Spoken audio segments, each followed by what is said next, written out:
Yo, welcome to the No Ideas original podcast featuring Shannon, Mr. Rob, and Zane. Yo, we got a dope episode today. What's up, Rob? How you doing? What's good, bro? Shout out to Zane. How you feeling, man? Yeah. Yo, by the way, I spoke to Zane today. Yo, happy birthday! His birthday is coming up, so he getting involved with some pre-birthday shenanigans this weekend. And if you know Zane, then you know he gonna have a good time. Shout out to Zane. Shout out to his man B-side. I already know how they gonna celebrate that, man. For real. So we get him on the next one. But yo, we got a dope episode tonight. We got in the house. But wait a minute, before I even say his name, you know, I was kind of running down and I was thinking about like just the different lists of people or producers that we had fortunate enough to participate in a legend, our podcast. Right? You don't even know you're a legend, son. This dude is a legend, bro. Yo, so we had Baby Paul pulled up. We had the Heat Makers pull up. We had Ron Browse, we had Lord Finesse, we had Straight Bangers, we had Cue Ball, we had the great Ayatollah come through, and today we are fortunate enough to have Mr. Chop Diesel in the house. What's good, bro? How you doing? What's good, y'all, brother? How y'all doing? Chop. Hassan Chop in the building. Happy to have you. Yo, I was saying backstage, you know, that's a nice little flex. He got the gold plaque in the back. You know, I'm feeling that. Like, yo, I don't do music, but if I did, I would aspire to have a couple of those plaques on the wall. He politely told me I got a few other ones too that I haven't put up yet. Yes, indeed. Yo, so let's get right into it. Let's start off talking about how you got into music. Like, what was it that made you decide that you wanted to rap or be a producer? Well, I started out originally as a rapper. You know, that was the way I thought I was going.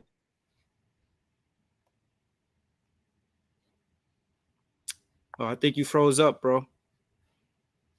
You might got a call coming in, probably. Young, what's good? What's good, P? What's good, bro? Y'all there? Yeah. If you got a call coming in, it's gonna make it interrupt. So you got to probably put your phone on do not disturb. I don't think I got a call. My phone, it should be on do not disturb. Okay. All right. Yeah, it shouldn't be nothing coming in. It just kind of went out. But yeah, like I was saying, I started out. I was a rapper.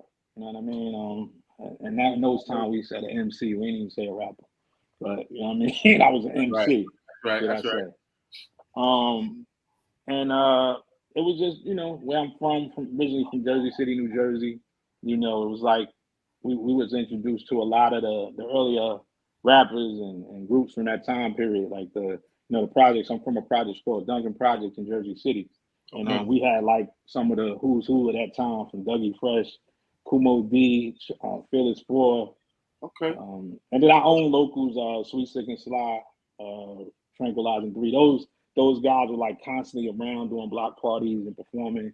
And I caught the bug from that. You know what I mean? Nice. You good, Sha? Yeah, I'm good. Go ahead. Yeah, so hey, you linked up with 45 King during that period. Yeah, that was I had a homeboy that knew Double J, who was one of the original Flavor Unit members and MC. Right. And hey, I was maybe like 16, 17. And locally, my name started to get a lot of attention. So I had a little demo running around. It got to Dub. Dub heard it. And I remember he met me, you know, I don't really look like a rapper now, but at that time, I definitely I didn't have a rapper starter kit. So he like, yo, that's your voice, that's you. And I'm standing in like, got the little round glasses, little nerdy glasses, little pointing deck, the dreads and everything, but the little locks. And he didn't believe it was me on the tape, so he made me rap right there. He was like, yo, I'm gonna take you to 45 King. And at the time, you know, I'm in my own arrogance because I'm like, yeah, that's cool, but I'm signing the Def Jam. When I sign, I don't know what you're talking about. 45 King, that's cool. But I'm signing the Russell Simmons. I'm gonna be with LL, and that's where my mind was at. But fortunately, maybe like a couple of weeks later, he came pick me up, and we went to 45 King house. And I was like, that was it. I was blown away. I went to his house. And, I mean, you go to his house and the who's who would be there. It would be crazy. Like, you go in there one day, might be Diamond D there, might be King might be there, Kane might be there, Biz might be there, and I'm going everybody. Like, he's been working with everybody. And so I got a chance to rap for him and get in the ciphers with some of the other MCs. Apache, rest in peace, my homeboy. Apache, Chill Rock G, a lot of them we would cipher. And I'm a kid, literally, and I'm rhyming with them. And so he was impressed. So kind of offered me a situation at the time. I mean, I wasn't really business savvy, but I mean, just what my ideas or what I thought I should be getting wasn't in that agreement that he gave me. So I was like, nah. Nah. You remember what that agreement looked like? Yeah, and we was on Clubhouse like maybe like about a few months back in a room with 45 King, and he remembered it, and I was like, yeah, it was bad. You know, again, I don't hold nothing to him. Even later on in life, you know, we used to connect with production, and I would try to plug in with people in different things. I ain't hold nothing to him because, again, all of us was really, you know, we coming up. This is the early stages. You're talking about 1990, 89. Yeah. Like these deals, that was standard deals. So it was crazy, you know, but it was what it was, you know, at that time. So, and everybody was just kind of learning and getting their foot in. So I never really held it to him because I don't really think he knew what that contract was. You know, he just got a deal, some big money from Warner Brothers, and literally he was just really trying to put people on and help people out. Trying to get artists. So what was it like? One of the standard like slave type deals where you were signed for 7 albums? Bro, it was, bro, no, exactly. I'm not lying. It was if I'm not mistaken, it was 13 albums. Damn. He had to produce 50% of every album. And first of all, it was 2 singles with an option, but the option was automatic. Like it would kick right in if they picked it up, if Warner Brothers picked up the option. And then, you know, he had to produce half the at the time. I mean, who wouldn't want him to produce half the album? But you know, he at that time, which is kind of peanuts now, but at that time he was getting like 25 a beat, 30 a beat. You know what I mean? So he done ate up half my budget's gone. You know, at that time they was giving out like 80,000 all in album budgets, bro. Yeah. It wasn't like the 250s and the 300s, and now, you know, they got open budgets. Now you can record till you can't, till you finish, till you tired.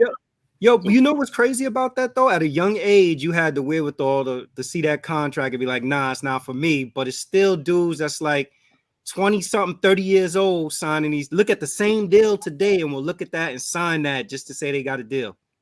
Well, also I had an older brother. I mean, I got a few older brothers, but I had one of my older brothers, my oldest brother.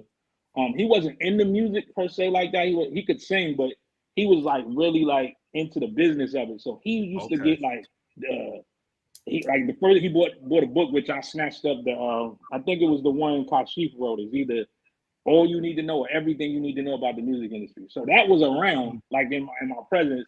Then just articles, different things that I would see, and I was seeing other people's deals and what they were doing. So even though I didn't know what I should be getting, I just knew that wasn't it. You know, because it was worse than what some of those guys like. Latifah had they was able to renegotiate later on, but she had at that time she probably had like a all-in $80,000 budget. But things was different then because they wasn't paying all of these different producers. You was at one studio. Normally you would do the self-contained, making the music yourself. So it didn't cost that much to do a lot of things. But I mean, it was peanuts. Advances was peanuts. It was crazy. It was bad. 13 albums. That's a killer right there for a new artist. Yeah. 13. Let me ask you: Is that what gave you the producer bug? You were like, I want to do that. I want to do what 45 is doing. Nah. What happened was, while I was going over there, even like I said, I had a demo. So we was like, me and my homeboys, we was like kicking around with, you know, getting records. I didn't even know that was called producing at the time. You know what I mean? We was just bringing records to the studio and getting. It was a funny story is, I did a whole project, like a little demo, and I remember I came back to 45 King House and I played him the demo.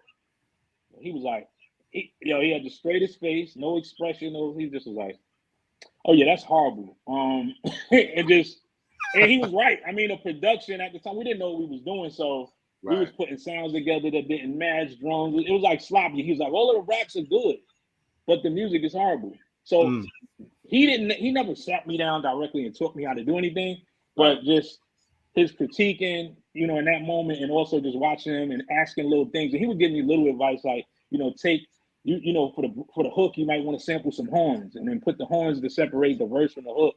You might want to have some changes going in and out, put a guitar part of, and make sure it's all sequencing. We didn't know about. Yeah, and we didn't know about it being in key, melodic.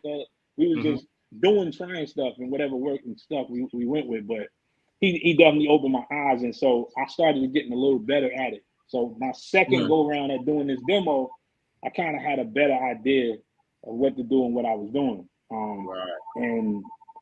And that demo at that time, I can't remember the guy's name, but I know it was at Warner Brothers. We had shot the demo there, and we had like 5 or 6 songs. And ironically, he asked my manager at the time, like, "Yo, would they be interested in doing like?" At first, he asked who produced it, and like I told you, I didn't even know what really producing was. I knew what Mark did, but I didn't feel like I did it because when we went to the studio, I just gave the engineer the records and told him what I wanted. I thought that if I didn't physically do it, I wasn't producing. So I didn't know. So the dude was like, I want to say it was Kurt Woodley, if I'm not mistaken. I think his name was Kurt Woodley. He was like, they wanted to sign us as a producer.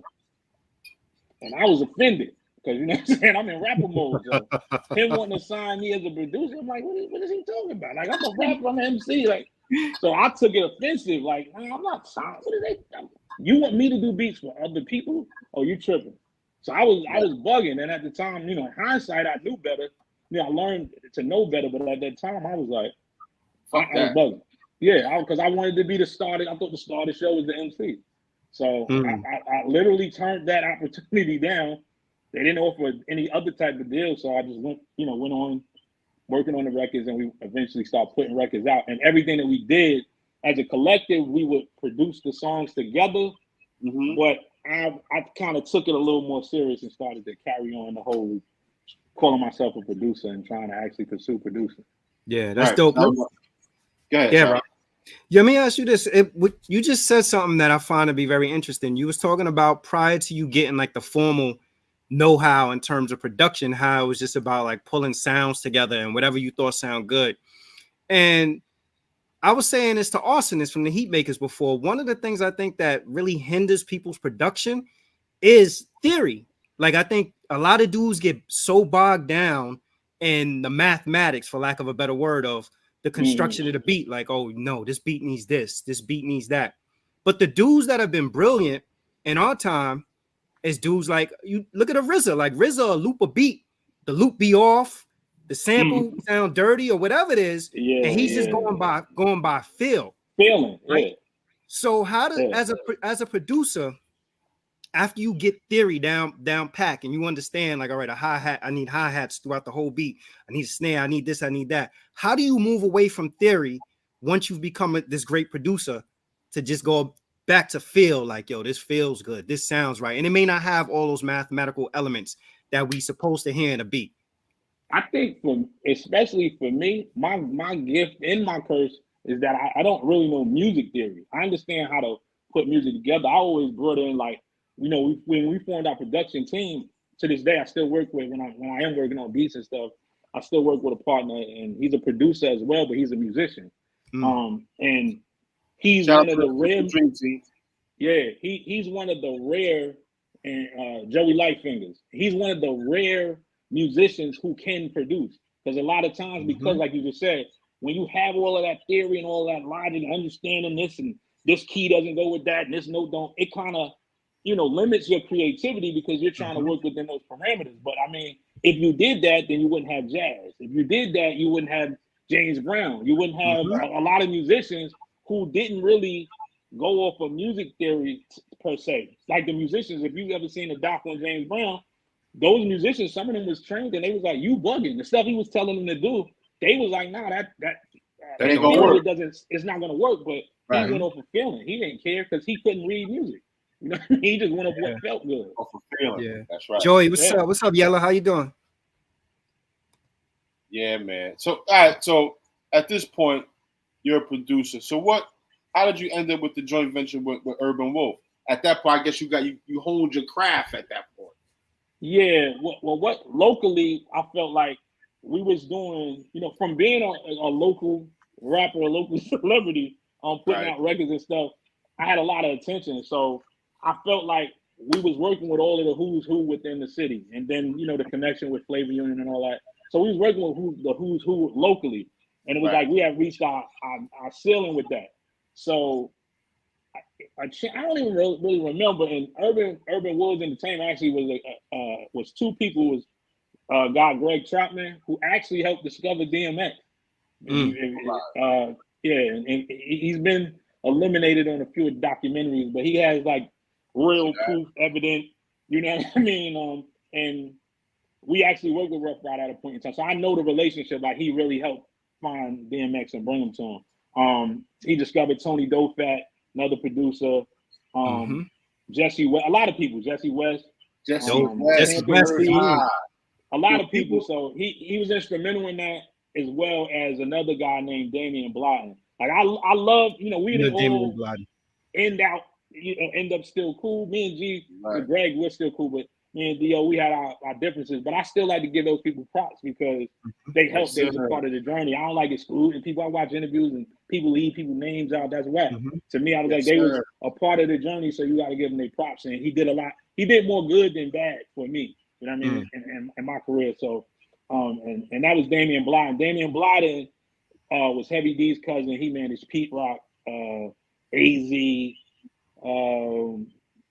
I'm trying to think of some other people that he did, but those were like the bigger ones. He worked with a lot of people within the industry, A&R at Motown, A&R Universal. So they were both of them was instrumental, and he actually helped out Trackmasters when he was working with HUD. So that's kind of the connection. He had a great relationship with literally the entire music industry. I mean, just like he knew everybody. So when we linked with those guys, at the time it was 4 of us as a production team. We came together and we would call it Dream Team. And all 4 of us had like a unique style. And the guy, Damien, D.O., everybody call him, he just had a mouthpiece. He was swift. So he'd go places and be like, man, I got Primo, Pete Rock, the RZA, and Rodney Jerkins all in one production team, bro. You need them. You got to get with them all. So he talked us into that Trackmasters meeting, to be honest. It's like he knew them. Those guys had a great relationship. And at the time, he had Ali Vegas. So he brought He brought Ali Vegas to us. We produced his music, and then they went back in. I think Trackmasters had already wanted to sign him. Like he had no demo, no nothing. He just was in the office rapping, and they wanted to sign him. So my bright idea was, if they want to sign him, the way for us to go from being local is we're going to do everything that all the music that he's rapping on is going to be our music. Whenever they play it, wherever he goes and plays his music, it's going to be something we did. And it worked in our favor. So when they was going in those meetings, it was like, well, who did this beat? Who did that beat? Oh, that's Doc. Oh, that's the Dream Team. Oh, that's Joe. And so it automatically the name started to travel and circulate. And so by the time we went up there to meet those guys, we went to, I'll never forget, they was up there. They was actually working on a remix for Black, the group Black. It was a remix for a song called Boom Like an 808. And we walked in on that session. They stopped it. We played a few tracks, and they was like, "Yo, we want to give you a song deal." And so again, like I tell you, my man with his mouth, he's like, "Well, it's 4 of them," because I think they originally said like a 10-song deal. It was like, it's 4 of them. He's like, "Okay, we'll give each one of them a 10-song deal." So they gave us a 40-song deal. Wow! Right there on the spot. It was no. That's why I say to people when people be like, "Oh, so and so is trying to sign me," or "This label's interested."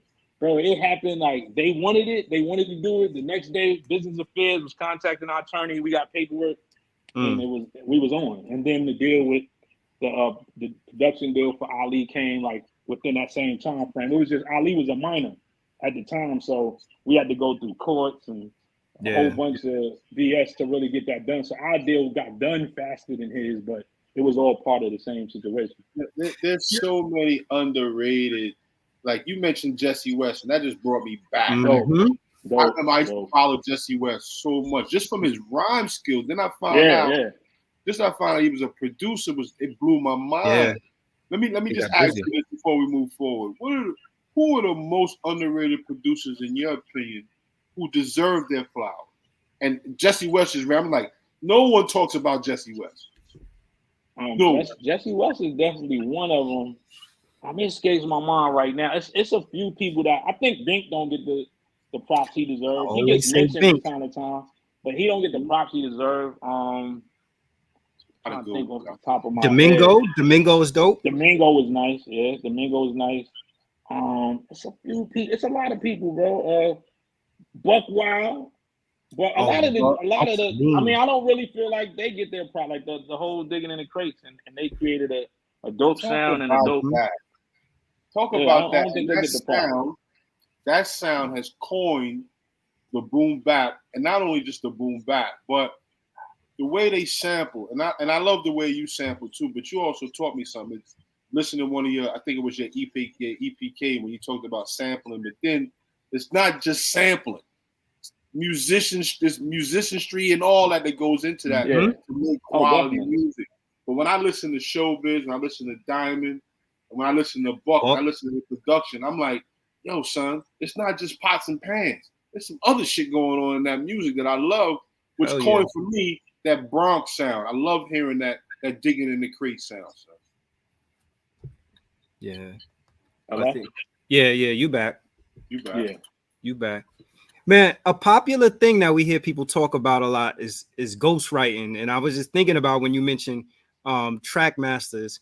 Have you had any experiences with ghost production? Because there's a lot of dudes and a lot of stories of brothers who had heat coming to like some of the bigger names. And before you know it, a Kanye track all of a sudden is a D-Dot track, or a Pharrell track is a Teddy Riley track. So what's your thoughts on ghost production? Again, in my situation, like I told you, dude, Theo, he wasn't letting nobody do that. So he had enough respect that when he got us with track masters, we didn't go through that. It's two levels to that. Kanye wasn't a ghost producer. Like that's not, to me. I don't consider, because he got credit. He was credited, but a lot of what people don't understand is, like I just said, I don't have to physically make the beat. That's only one side of the production. You know what I'm saying? Making a beat is one side of it. Most of the records that you see that people be like, oh, I seen something with Self-Service, a couple of people. He's somebody that's underrated though. Yeah, I agree. Definitely. But I think that if someone takes your beat and goes in the studio with the artist and put the record together, they're a producer. It's only foul when you don't credit the person who made the beat. You know what I mean? Because that's only one element. It's no different than, if you listen to records from back in the day, the producer didn't play all of those instruments to make the bed of music that you're listening to. Yeah. He didn't create that music. He's not the bass player, the drummer. He's not, most of those musicians got paid a fee to be a union musician to come in there and play, unless they was actually a part of the group. Other than that, they hired musicians. They got paid a flat fee, and someone orchestrated that. Quincy Jones is not playing the trumpet and strings and a synth on off the wall Thriller, none of that. So he's still a producer. But I think where it's just messed up in some instances is that when they don't give that person credit. But most of the stories are spent. I'm gonna keep it real. Just when you really look into it, it's a great headline. It's a great, it's clickbait. But a lot of this stuff, these stories, when you really get down to it, it's not like, I know for a fact that Teddy Riley didn't jerk Pharrell. He didn't take anything from him. Musically, they were credited. Same thing, Bink was credited. If you ask those guys, they'll never say nothing crazy because they never was taken advantage of. Yeah, they weren't. But that's the ongoing story for a lot of this stuff. But it's just like with anything, when all of the bad stuff pops up, that's promoted and said. But when it, when somebody does an interview with Pharrell, he would never tell you Teddy Riley. It's a lie. You know what I'm saying? Like he wrote his rap on Rump Shaker. Yeah. Yo, there definitely is. There definitely is a difference between a beat maker and a producer. To me, a beat maker is like a dude who you could get in front of a machine. Hell, you don't even need a machine these days. You could write on your laptop. People can make a beat. But to me, a producer is somebody who actually understands song structure, that works with the artist around. Yo, you need a hook here. Maybe you need to have a bridge. Maybe you need this. Maybe you need that. Example. Hello? Yeah, we here. Yeah, you froze again.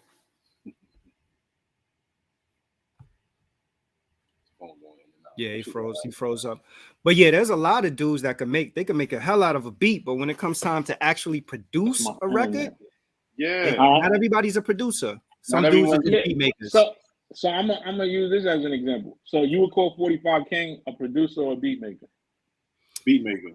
I would, you know what? I would probably say a beat maker, but I think that's almost like his niche to be like a beat maker. Yeah, but he's credited as a producer as well on a lot of records. It just depends.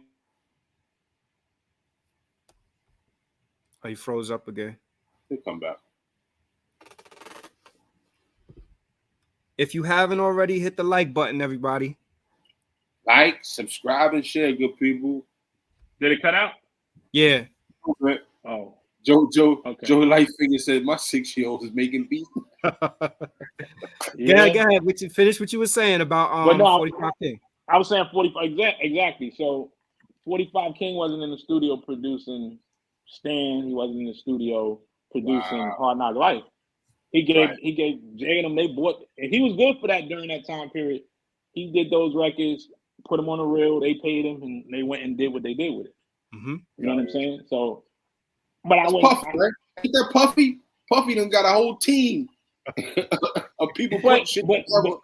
Yeah, but those guys were credited. They on there, produced by Carlos Brody, produced by Machine Myrick, Stevie J. He's just a co-producer. He's an orchestrator. He's the Quincy Jones. Young Lord, exactly. Yeah, Young Lord was another dope one. Yeah, another dope one. Yeah. So I mean, I'm just if it's a like with anything, it just got to be actual. I don't either way. If that's your way in, you know what I mean. That's your way in. Some people just like ghostwriters. I know some ghostwriters. I know, people who penned a lot of stuff for people, and that was their way in. If you sign, just like an agreement, if you sign an agreement, like I said, if I signed that agreement with 45 King at that time, and that was the deal I took, and I can't be mad at him. Yeah, I signed it, even though I was a kid. But I would have went. I still had to go to an attorney. What's ironic? The first attorney. This is to let you know, people, why you're supposed to have an entertainment attorney. When he gave me that contract, I was running around with some street guys at the time. I had a couple $, so they had a criminal attorney. They took it to a criminal attorney. We sat in the guy's office, and he said, "Oh yeah, this is nothing. Just sign it. It's good. It's good. It's just a regular contract." And call me if you ever need help when you get locked up. Yeah, because I'm gonna have to kill somebody, and I'm gonna need you. Yeah, I'm gonna kill somebody and need you to get me out. Yo, you would have still been in that deal today. Yeah, this was '89. I'd have been out. I'd have been out. But yeah, I mean, LL's deal was 13 hours. I worked on his last album for Def Jam was 13 hours. Wow, and he did all of it. Exit 13. That was his last album. And he definitely did all of shit. Yeah, you as a songwriter, who have you lent your imagination to? On what songs have you your time been coined? Writing for people. Some of it was used. A lot of it wasn't, but I still worked. I worked with Latifah. I worked on records for Latifah. I wrote some stuff for Teddy Riley. A lot of this stuff didn't come out. More the production, pretty much a lot of the production came out. Also, if you look on my discography and in my bio, I didn't mention the one person I've always wanted to work with, and I did a record with him this was during the time when they stopped, not to say stop, but they weren't adamant about having the producers in the studio. It was like sending files and all of that stuff. Yeah. And it's a crazy story when Jay-Z signed or did the deal with Nas to Def Jam. Me and Joey produced a record called I Know I've Been Changed that was supposed to be their first record together. Wow. Yeah. I need to hear that behind the scenes, bro. I need to hear it because I need to hear the beat. I need to hear the beat. Oh, I got the beat. Yeah, we still got the beat. I got the contract. I got the agreement, everything. But they and it was an ill story because that same beat traveled to different people. Like DMX had it at the time. Puff had it. That's how Nas heard it. Nas had wrote a song for Puff. It was when he was doing that Press Play album. Okay. It was either that or Last Train to Paris. But in the middle of him creating it, he went in another direction. But Nas did some writing for him. And that it was a record it was Nas, he wrote it, and Keysha Cole was singing the chorus. Wow. And that record actually leaked. It's online. But if you listen to Nas's verse, you can tell he's rapping. It's a reference for Puff. Right. But it's online. I do have that. But the Jay-Z Nas record, I wish I had it. That. And that would have been crazy. But they swapped it out for Black Republicans, and then we got lost in the shuffle after that. And that's a killer joint too, right there too. LES, that's my man too. LES. Yeah, I like LES. Yo, the politics of the industry could be frustrating for a creator. Is it different in terms of politics for a producer versus a rapper? Like, is it easier to navigate as a producer? I would say you still gotta play politics, but it's a little different. Like it's you definitely don't want to offend people. You gotta kind of bite your tongue. You kind of gotta, move. So I guess the politics of it is still the same, but I think a rapper has more to lose because they're more in the forefront, and everything is predicated on their image, so they gotta like dance around and play a lot. And that's another reason too why I because I was still literally rapping when we got our production deal, when we got our deal. I just saw what was going on. Right. It was like, I definitely would have to kill somebody because it was just a lot of things that I was like, this ain't it. Right. I can't subscribe to that. I'm not really built that way. I'm really like what I say I do. It's a lot of that that's, crazy within the industry. People just don't keep their word. You know what I mean? Or based on the circumstances of where you at today, where you at tomorrow, it's just so wishy-washy. Like if I'm cool with you, I'm cool with you. Like I have friends that's in the music industry that I still have a relationship with. We still cool, and it didn't matter who's hot, who cold. We just kept it moving from artists to producers, everything. But there's a lot of politics where you gotta, they kissing ass and this the new hot guy now, so I can't really rock with you right now. I'm doing, and those things I think everybody suffers from that. I just think artists more so because of like I said, they got to be in the forefront. Behind the scenes, it's easy to do that. For me, you know what I mean, to navigate with it. I just don't subscribe to it and do something else. You know what I mean? Yeah. A lot of creators tell us though that the music business soured them on even making music. Like it sucked the passion out of them.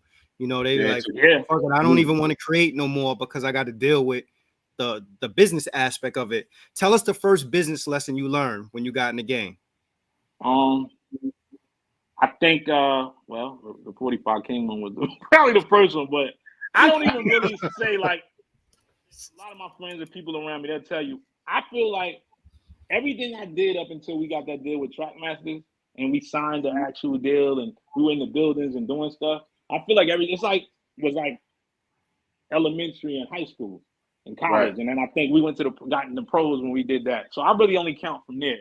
That deal, I had a lot of experience from before with the different things, being independent, learning, the whole, how to distribute records and all. I started learning that. So going into it with a major, I think one of the first things I started to really see, like, it's real cutthroat. They really don't care. You know what I mean? It's always just about a bottom line for most of them. And we learned it fast. And I was able to, because I had some experience, I was able to test the waters very early with certain things. Like I said, me and some of my business partners in the beginning, we kind of fell out. It was things I didn't know as much as I thought I knew. I didn't know anything about publishing. So I'll give you this one scenario, right? That always stays. My publishing, we worked. I just tell you how I interpreted how publishing worked and mechanicals and things. I thought if an artist doesn't sell a whole lot of records, whatever we got paid up front, that's it. We don't see any more money, right? But I didn't know that the way I recoup was different than the artist. And even if the artist doesn't sell a lot of records, but they don't spend a lot of money on them, he could recoup early, and there's money there to be paid out, even if someone doesn't go gold or platinum. So it was a few albums we worked on, and there was some publishing money that was out there sitting, and somebody collected it. I'll leave all the names nameless, but somebody collected the money on our behalf, got the bread. And when I found, because I didn't even know it existed. And it was like God, how I found out. I was actually going around trying to do, see if I can get like somebody to advance me on like future publishing and future royalties. And I was cool with some guys from Sugar Hill Music and Publishing, which rest in peace, my homeboy Scoots, he passed away, which was Sylvia Robinson and Joey Robinson. Yeah. A lot of history. Leland Robinson, me and Leland's my dude. So I went over there to talk to them about some stuff, and they kind of gave me some insight on some things that was going on, and that's how I got put on to what was going on and where the money was at. Wait, let me ask you, not to cut you off, but really quick, let me ask you. So in this circumstance, you still were the rightful owner to your publishing. You didn't. Yeah. You said, okay, all right. Yeah. So right. it was collected on my behalf because, you know, people we were dealing with was working at the label. It was crazy. They was working at the label. I mean, I had a crazy suit. I could have sued Universal, everything, because they should have never given this person access to my phone at all. And so we had an issue behind that. We got it resolved. I'll just say that. I got the money back, but it took some time, took some pressure and some muscling to get it right, and we'll just leave it at that. But I wound up getting the money back. But that was like my first experience of seeing somebody that could be around you, in your face, dealing with you, and was still, and it wasn't a small amount of money. You know what I mean? And at the time, I just had a baby. It was, it was crazy. So that I needed it. Right. It wasn't just that I really needed it, and that's the other misconception people have.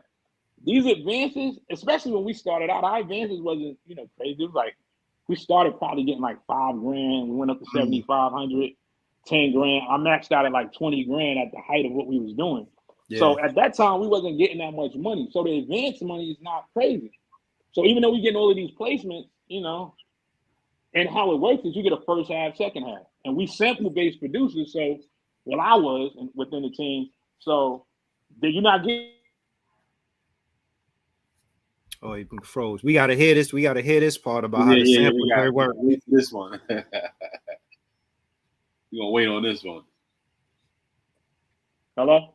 Yeah. We here. But yeah, you were saying you're a sample-based producer, so because I always wonder how that works.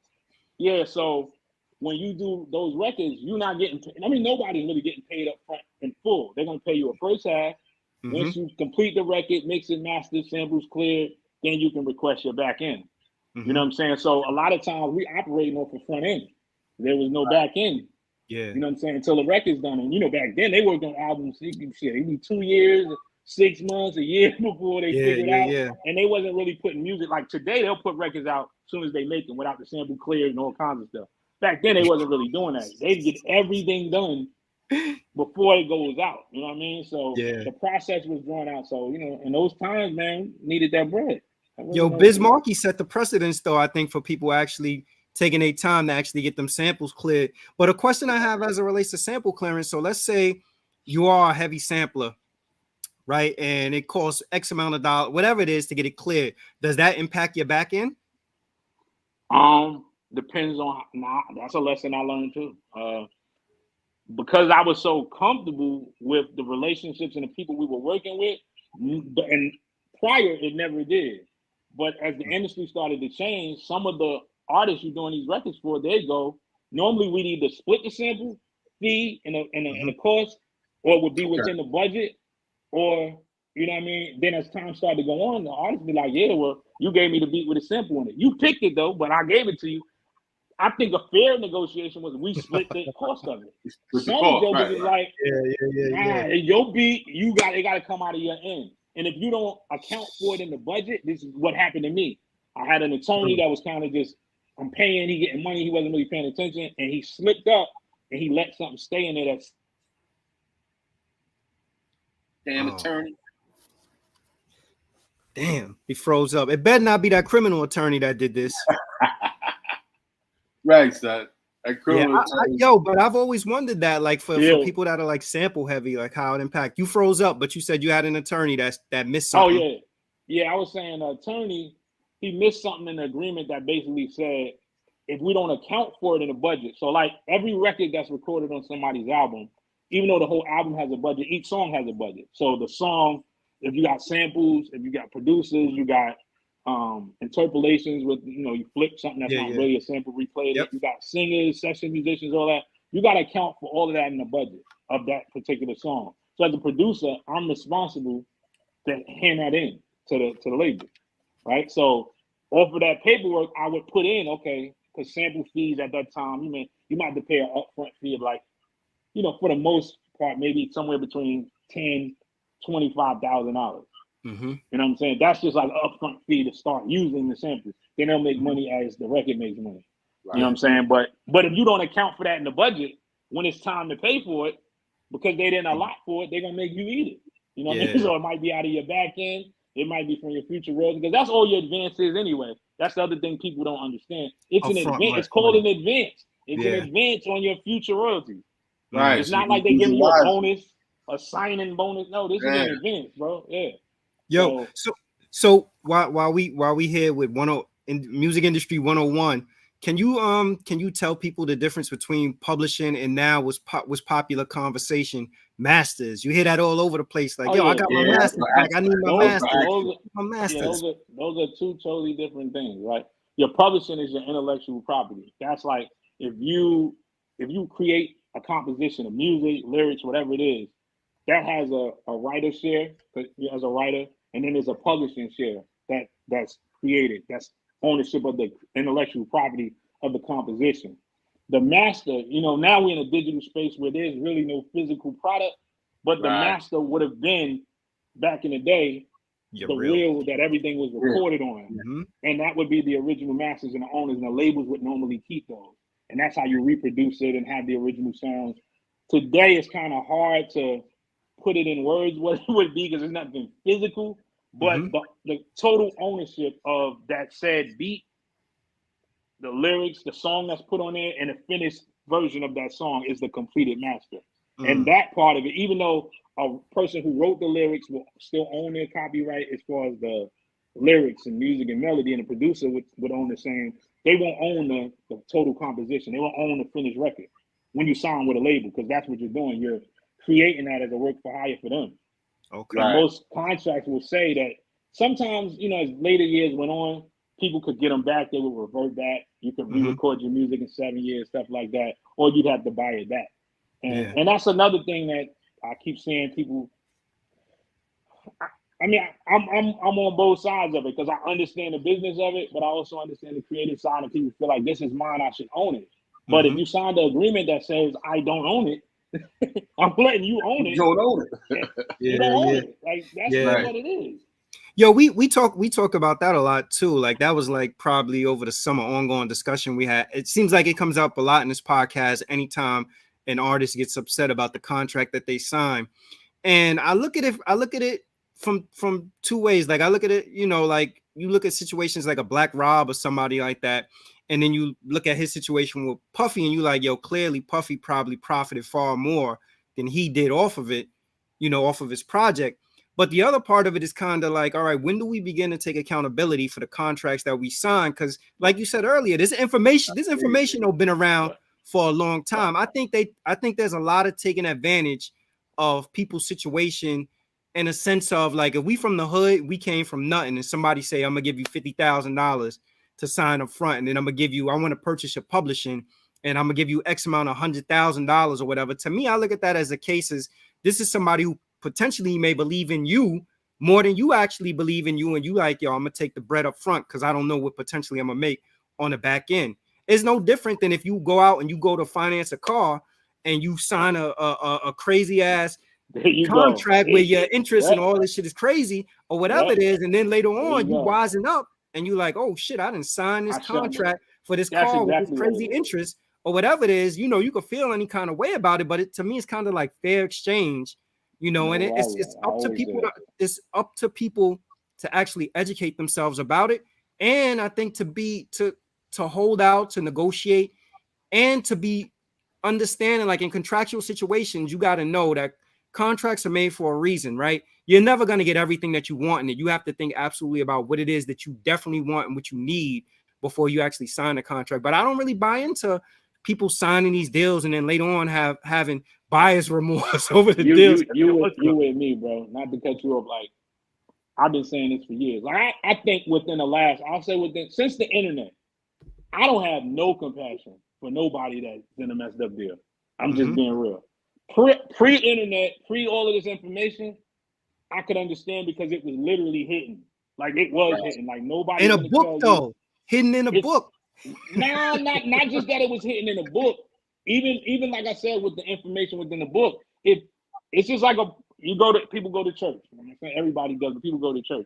You can read the Bible on your own, right? But if you don't have some type of leadership to get an understanding of what you're reading, it's just information. Yeah. It's just like giving a 10-year-old, 12-year-old, 12th grade information. It's just information without the guidance and knowing what to do. So I think back then that didn't exist. There wasn't a lot of mentors. There wasn't a lot of people in position that was so, confident in their position that they would be willing to help. Everybody back then was like, I know, but I'm not telling you.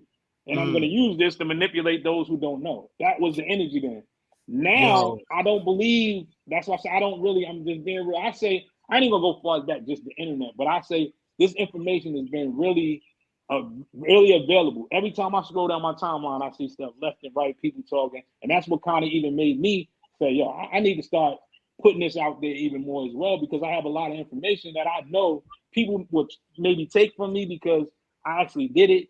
I actually have lost, gained, all of that. I'm more of a example to really be able to teach it and tell it than just you seeing something online or from some middle-aged guy or somebody that's not really a part of the culture to that extent. So I'm gonna tell. Go ahead. I'm sorry. Go ahead. No, so I was just saying. I don't really have a real compassion as much as maybe I should, because I just feel like I don't tolerate ignorance. I hate ignorant shit, bro. I'm just gonna keep it on every level. I just hate it. I'm gonna tell you where I kind of like, I agree with the artist in some respect. Well, I don't even know if it's agreeing with the artist, but so here's the thing, right? We sort of created this cycle where, you sign somebody, you sign a person, right? And then after you sign that person, can y'all hear me? Yeah, keep talking. He froze. He froze up. So we created this dynamic where you sign a person or you sign to somebody, that label takes advantage of you. That label will take advantage of you and rape you. You learn the business as a result of that rape. And then you sign artists and then proceed to rape that artist. The same thing. That artist gets fed up off of it. And then it's just cyclical. So in that respect, I think like if that whole dynamic is going to change, it has to change as a result of an artist saying like, nah, I want to partner with you. I want to empower you. I want to teach you the business. But people are so scared, or they figure out like, yo, this is just how the industry works. Right. So now it's almost like become like standard practice that people believe that you sign a contract, I got to get jerked. Oh, everybody gets jerked on their first deal, or everybody gets jerked, but nah, like we have to step in and put an end to that. Like if we have this education, or if somebody jerked us from experience, why are we going to say, yo, this is how the industry works? We got to jerk these other set of people. Isn't that what they do in production deals too? I'm gonna put it to you this way, right? A gun can be used for something good. It could be used for something bad, right? The creation of it might have been made for something good, but it can be used many ways. I think the production deal, the concept of it was to kind of secure and, in the interest of the artist and the production company, because they're the ones that's doing the creative process, making the music, even if they're not physically making it, but putting it together, working with the artists, developing them. And back in the days, that's what they would do. They do that and then put the records out themselves and then get either bought by a bigger label or do a deal with a bigger label. And that way, I use the example of me and my homeboy had an argument about a few weeks ago about the Mace Fabio thing, right? And interesting. And when you hear the concept of it, especially when you just hear the Fabio foreign side, it sounds extremely shady, right? If you just hear his story. But when you hear all of his story and put context to it and it starts making sense, then it doesn't, to me, doesn't seem shady at all. It seems like a production deal that actually had the right to do, because he signed over his rights to do something crazy and pretty much, pause, rape him, do whatever they want to do to him, because you signed for $5,000. Now, in Mace's defense, if I can sign you for $5,000 and you turned everything over to me, there's no way I'm allowing you to have control over how your deal goes when I go walk this into somewhere. I would never, because I already know that you thirsty. So I know you thirsty. So now, in that instance, he did what you're supposed to do. Protect the artist's interest, go and facilitate a deal and furnish your service. That was the first deal we had with Sony with Arie Vegas. He signed to us. We had a 50-50 split. So the budget comes in, it's 50-50. Right. How everything is broken down is 50-50. We go get a big deal. And then we don't have to go back to the table and renegotiate because we already have an understanding. And that's kind of what Mace did. He just gave everything back. We didn't take all of those things at that time because, you know, that's not what we was doing. And plus, we are physical producers making the music. So I don't need your publishing because I'm going to have my own publishing on your record. That was something my lawyer used to always be like, oh, you bugging. I didn't never want to take artists, any percentage of an artist publishing because I felt like I didn't write the song. I didn't make, you know, I did the music and I'm already going to get it. But what he pointed out, and this was one of my first understandings of how would I be able to run a business, a record label, or production company, and leave my artist creative side on the side, because he said, well, what if Timberland does the biggest? Let's say you did half the album. Let's say you did the whole album, but Timberland did one single, and that one single blew out the water. You wouldn't really get anything. So this is why you want to have some ownership. Now you help this guy start his career, you help do it, and now he's gonna blow up off this one record, and you don't really benefit from that. There's other ways you can, but directly off that record, you won't benefit at all, sharing the profit of that record. So then it made me reevaluate to say, well, hey, if we do anything, we're gonna have to work out some type of agreement. But I always made something fair that, you know, the artist, I never was like, this is what it is, and there's no negotiation. I just want PC of something outside of what I do. If I do it, then I may get a smaller publishing cut. If somebody else does it, I'm definitely gonna get a smaller one. But if I'm doing, you know, you just negotiate and make it fair. It was never no one way to do all of this anyway, because nothing's standard to keep it a bean. There's been stuff that's been normal practice over and over, but that's not standard. That's just people like keeping the same thing moving and going. But you can negotiate whatever you want. Yeah, and just because you keep doing it over and over again don't necessarily mean it's the right way. Exactly. You know? But I agree with you. Like, I think I listened to Mace talk about the Fabio situation. I listened to Fabio's part of it also. And if you sign for $5,000, that shows that you don't have the business acumen, you know, to actually walk into the label and negotiate the deal. And it seems like the deal that Mace negotiated for him worked in his favor. Yeah, worked in both of their favor. And then gave him everything that he signed over. Who would do that? Nobody. Yeah. Now, I did see the Gillian Wallow, and they said Masters too. He said, oh, that's another discussion we got. So I don't know what he did on that part. But but he gave him something. Half these dudes wouldn't have even given him that. Exactly. You definitely gonna go. If I already have it in my agreement, who's gonna give it back? You know, so that was, to me, that was the play. I thought that was dope. And it made me look at him, you know, because I was like, how you gonna do some crazy stuff like that? He arguing. Now, I don't agree with his stance with Puff. I'm gonna keep it real. I don't know how y'all feel on that, but I don't agree with his stance with Puff, because him and Puff's debate, or they back and forth, was about publishing, right? So again, if you do a deal, I think the biggest issue with all of these people's situations, like when a label has a person attached to it that you can talk to or you build a rapport with, now y'all friends, it's always going to be a problem in business, always. Yeah. Because I've never heard anybody say, you know, be on Instagram calling out the Tommy Mottola. Anybody of that nature, Lucien Grange. I never hear nobody calling out these big wigs because they don't have a person. They're not going to the Hamptons with them. They're not chilling in the club with them. They're not getting in the shootouts. They're not nailing chicks with with them. So they don't have that rapport. But when something goes bad or goes sour, it's like, damn, Puff, I'm your man, so you shouldn't even, you should just give me it back. What do you mean? Part of it is that relationship. The other is the narrative that's been created with Puffy. Like, he's low hanging fruit around this stuff.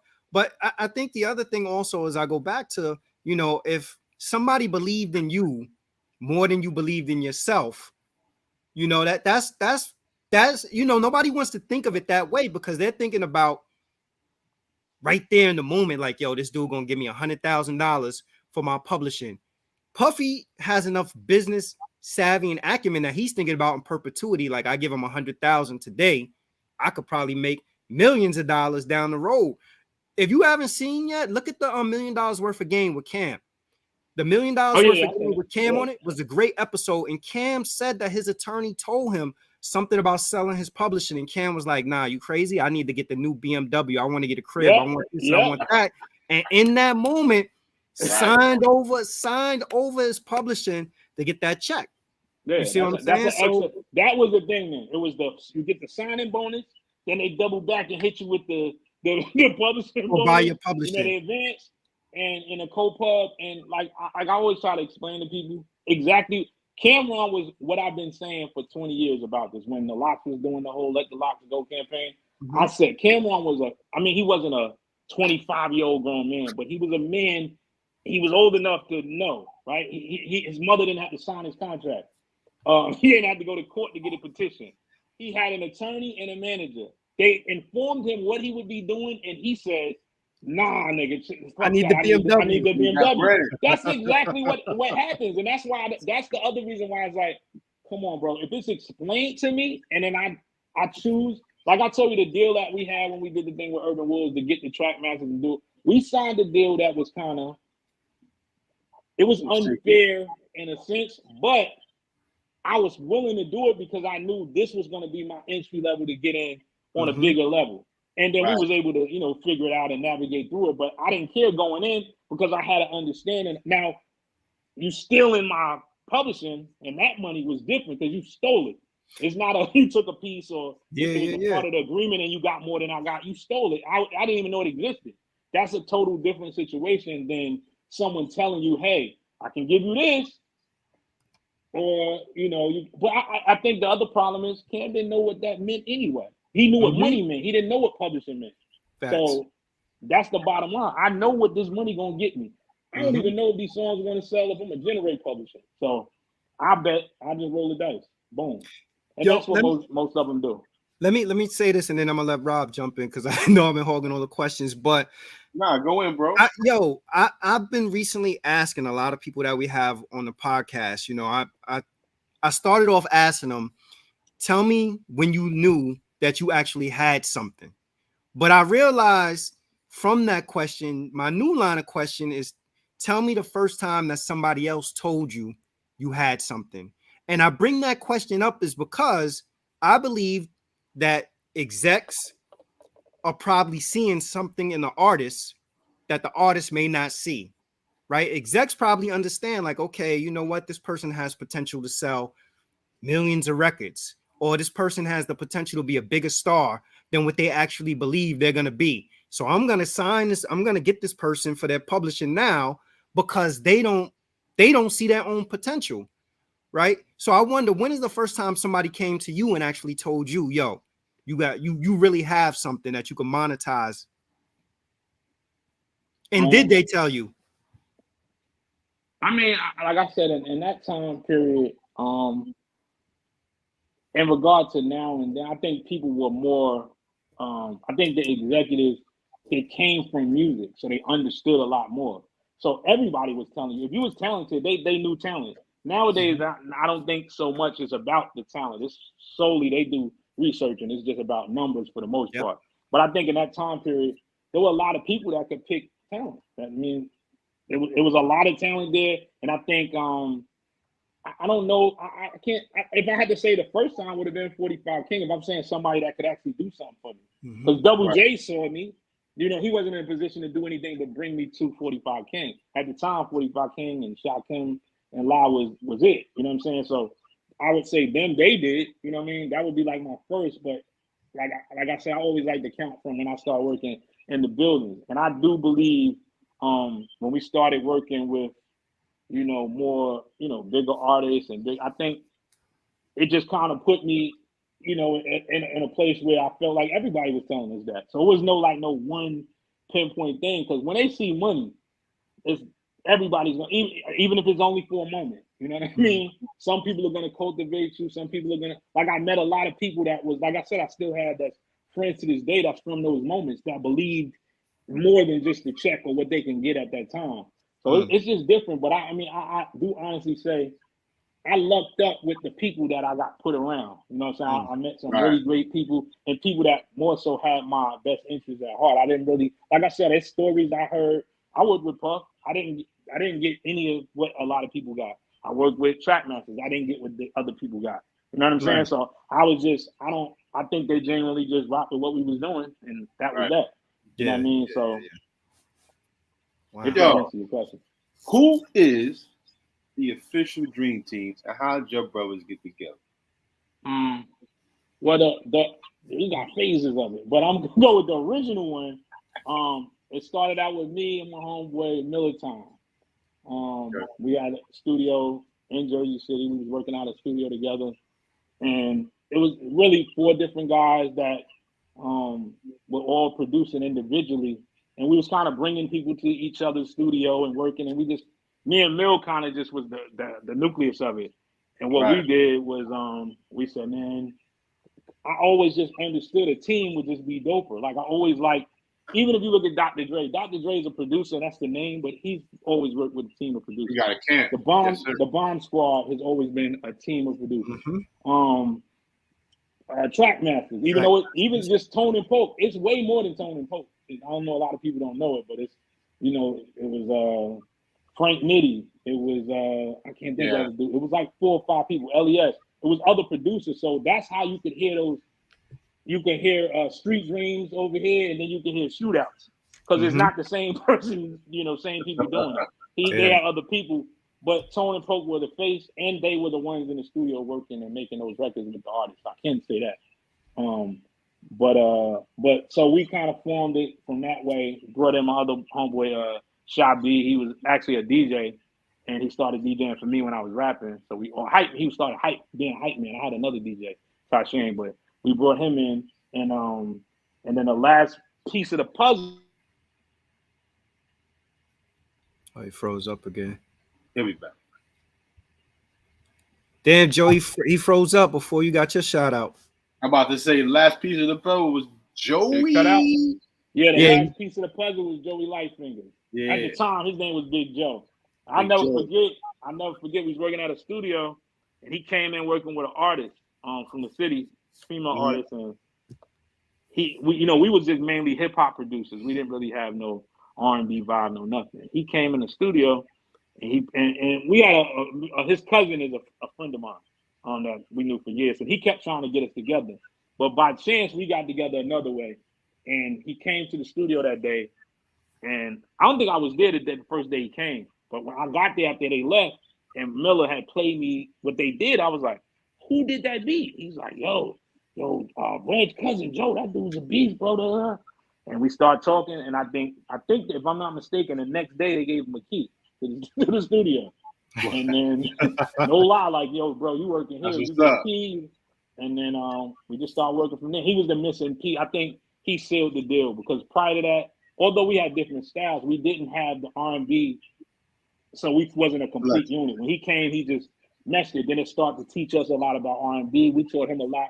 We always crack on him now, because back then he was on some hip hop is beneath him. Like, I don't do rap beats. I don't do rap beats. He was on some almighty, you feel me? So we crack on him now about it all the time. But he got a check one time. We did some records for some artists on Motown. He did like 5 or 6 records, and they were all rap beats. I couldn't get that dude to do an R&B record for like 2 months. He got them checks for them rap beats. That boy was like, "Oh man, who need another beat?" Because he can make them like nothing. So, you know what I mean? They don't take him. He just boo, boo, boo. So when he got that check, he was off. And then we formed that. Throughout the years, we added. My homeboy Matt came in. We ultimately narrowed it and got back down to just me and Joe, and then we would bring certain people in to help. But the core of it over time was kind of me and Joe. After a while, you know what I mean? And is the artist Alexis Renee working with y'all? Is that your artist? Yeah, we got a good vibe, bro. Yeah, she got a great vibe. So I like her song "Privacy," bro. That's a good song. Yeah, she's a real talented songwriter and artist.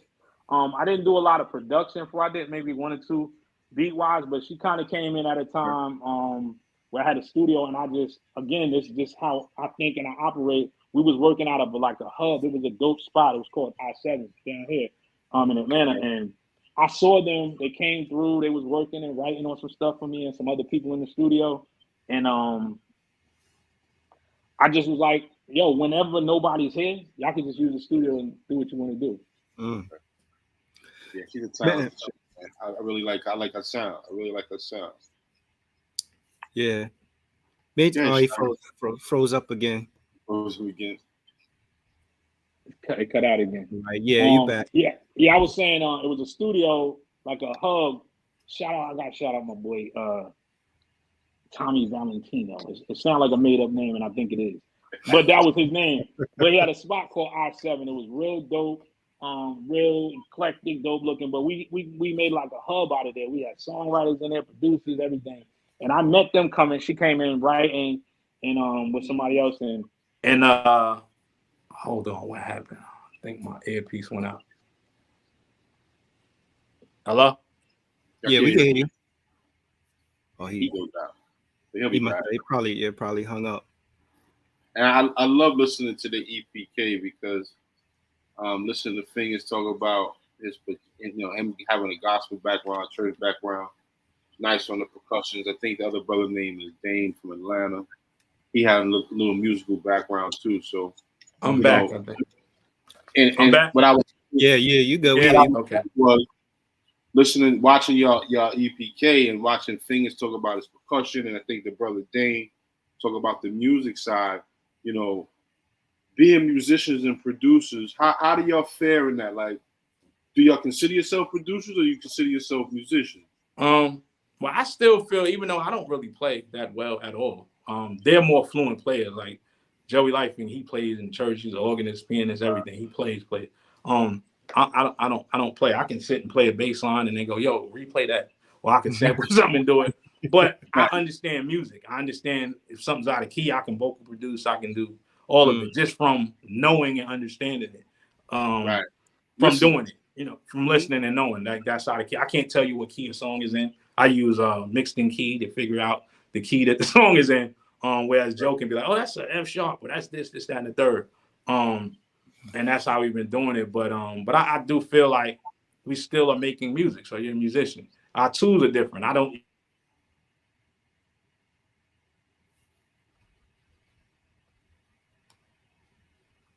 Be back. All right. Yeah, you cut out. Probably getting a call. All right, you back. Yeah. You said that their tunes are different. I mean, I always like listening to live instrumentation. Excuse me, instrumentation, and if it could come out sounding like a great hip hop song. I mean, granted, I love listening to the Roots when they put things together. But it's nothing like hearing a good piano riff. You know what I'm saying? A good guitar riff or string going on at the same time. I can hear you now. Now, I was saying I love to hear good music. I mean, I love sampling, and sampling has got a little worn down unless you're really nice at sampling, but it's always refreshing to hear a good piano riff. Oh, yeah, definitely. Or a guitar riff in a song. Yeah. You're like, yo, somebody really worked on that joint. And it makes you appreciate the quality of the song instead of just knocking your head. You be like, nah, I'm really listening to this. This shit is dope. Yeah. You know what I mean? That's a little jewel too. Like even when me and Joe would work, I would, most people just play a piece, 4 bars, loop it. Even if you have somebody replay it, I would have him play. And that's one thing about him that makes him so dope is that he can manipulate. Like he don't even have a live bass. He could use a keyboard with a bass sound that sounds like a real bass, but he knows how a real bass is played. So he emulates it like the way a bass is played. He's not going to make 2 notes hit at the same time. He's not going to. So when you hear it, he will play from the first bar to the end. Just play it all the way through so that give a natural and a live feel, which you are not going to hear in music today, even in R&B music. They're going to take a bunch of sequences and put them together and just flow it. But I think that's what's missing from music to give it the life, and so it's not so boring. And it's simple, and everything is just boom, boom, boom, boom. Okay, this gonna happen. You can predict the whole song. I know what's gonna happen. Yeah. If I listen to Earth, Wind, and Fire, I didn't know what was gonna happen. I didn't hear a trumpet solo of falsetto solo. You know what I mean? And it made the music have a build up, and that's what I always talk about, the musicality and all of that within music. And that's why I do love like Justice League. I love Just Blaze. I love Bink. I love them for that reason because they still give that element. One of my favorite productions is Maybach Music too, like that Justice League did.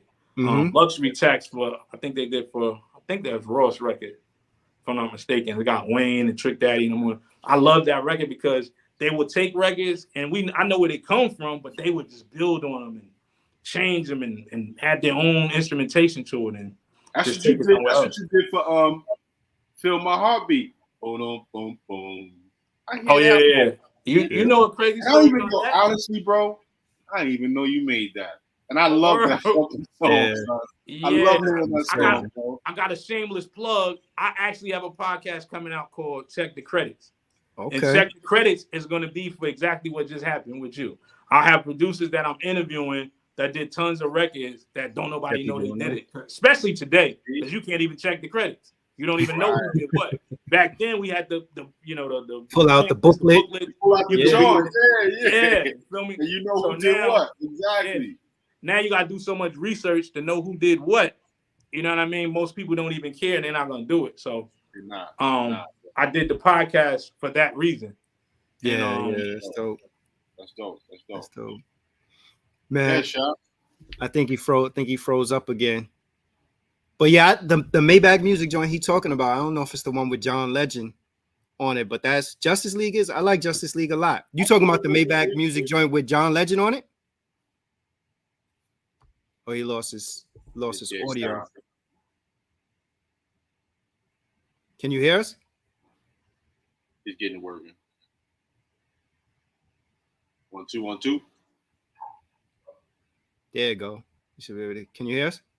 1 2 1 2. Can't hear us. You want to come out and you can't hear us. Pull him out. Hello? Yeah, there you go. There you go. You can hear us now. He went back out. But yeah, I like Justice League too. I think they're really talented. Yeah, man. Even the Dungeon family, man. I mean, when you hear quality stuff, you can tell that ain't no sample. They actually put that together. You know what I mean? Right. And then, like I said, when you hear music like that, the sound quality, the sonic sound of it, it allows you to listen to the album or to the song. It don't have you just knocking your head because it's a boom bap. And trust me, I'm a boom bap baby, son. I'm 50-something years old. So, but I do appreciate LTD and Lord and Earth, Wind and Fire. Hell yeah. All these older groups, because it allowed me to actually appreciate the sound of instrumentation, bro. Yeah. You know what I mean? Nah. You know, a crazy story about that Feel My Heartbeat record. We did like a interview with a guy that he has like a digging kind of platform online, and he actually put us in touch with her because he was doing something like with the older artists and who flipped their records. Mm-hmm. And we found out, we spoke to her on the phone. We found out we were the only ones, or at that time, because other people used it since then, but at that time, we was the only one that ever cleared the sample to use it where she ever got paid. Because she never got paid from the original record, the original recording. That's actually a release that she was signed to, I believe. It was one of the guys from Kiss. Her name's Lynn Christopher. So she was signed to him. They did the album, but it never got released. So the records that people sample from is like from a reissue or a lost tape kind of thing. Yeah. And so we were the first people to use it and for LL, and they cleared it through Def Jam, and that's the first time she ever got paid from that record, ever, from the time she recorded it to now. And I think that record's from like 1973, and we did it in 2008. So that was when she got some money for it. I know she was happy to get that check. She was real emotional on the phone talking to us. It was crazy. Yeah, that's good. Over the years, major labels have made significant cuts. And I think one of the things that appears to really have hurt as a result of those cuts is artist development. What does artist development look like now in 2022? And is there even artist development? Well, you're watching it in real time. So what happens is these artists get signed with no media training, no understanding how to make records. No, you're seeing it in real. I always say this to people. I be like, sometimes when I listen to records, they sound like demos. Like if in our day when we would have made a demo, presented to a label, they like, yeah, you dope, you got potential. We're gonna sign you and groom you. They don't do that anymore. Yeah, he broke out. But yeah, I feel like labels now are just interested in analytics. Like, yo, how many Instagram followers you got? How many people you got on Facebook? How many views you got on YouTube? Can you hear us? Put it out. They just want you to put it out. Man. Yeah, his audio went out again. But yeah, labels aren't trying to invest that money anymore. Like, I guess A&R, artist development, ain't in the budget anymore. You back? You hear us? Hello? Yeah, we hear you. Okay. I said, yeah, so you seeing it in real time, in my opinion. I think it's happening. Example is Lil Baby, not DaBaby, but Lil Baby. From Lil Baby's first record to right now. When he first came out, the first record I heard, well, I think it was That's My Dog. But the record he had with Drake was like my real first paying attention to him. Yeah. And I'm going to go on the record. I don't care what people, I thought he was ass. I'm not going to hold you. I thought he was ass. I thought it was trash. I'm going to keep it a bean. Because he said, because that line, wham. I thought it was ass. But again, that was like, what, 2018, something like that, right? So over time, the baby snaps now.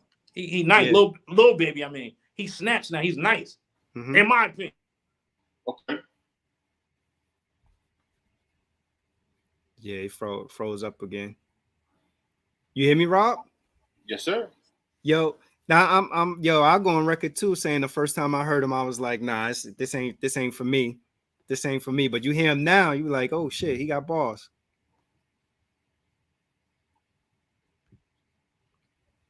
P said artist development today is just making copycat versions of each other's songs and flow.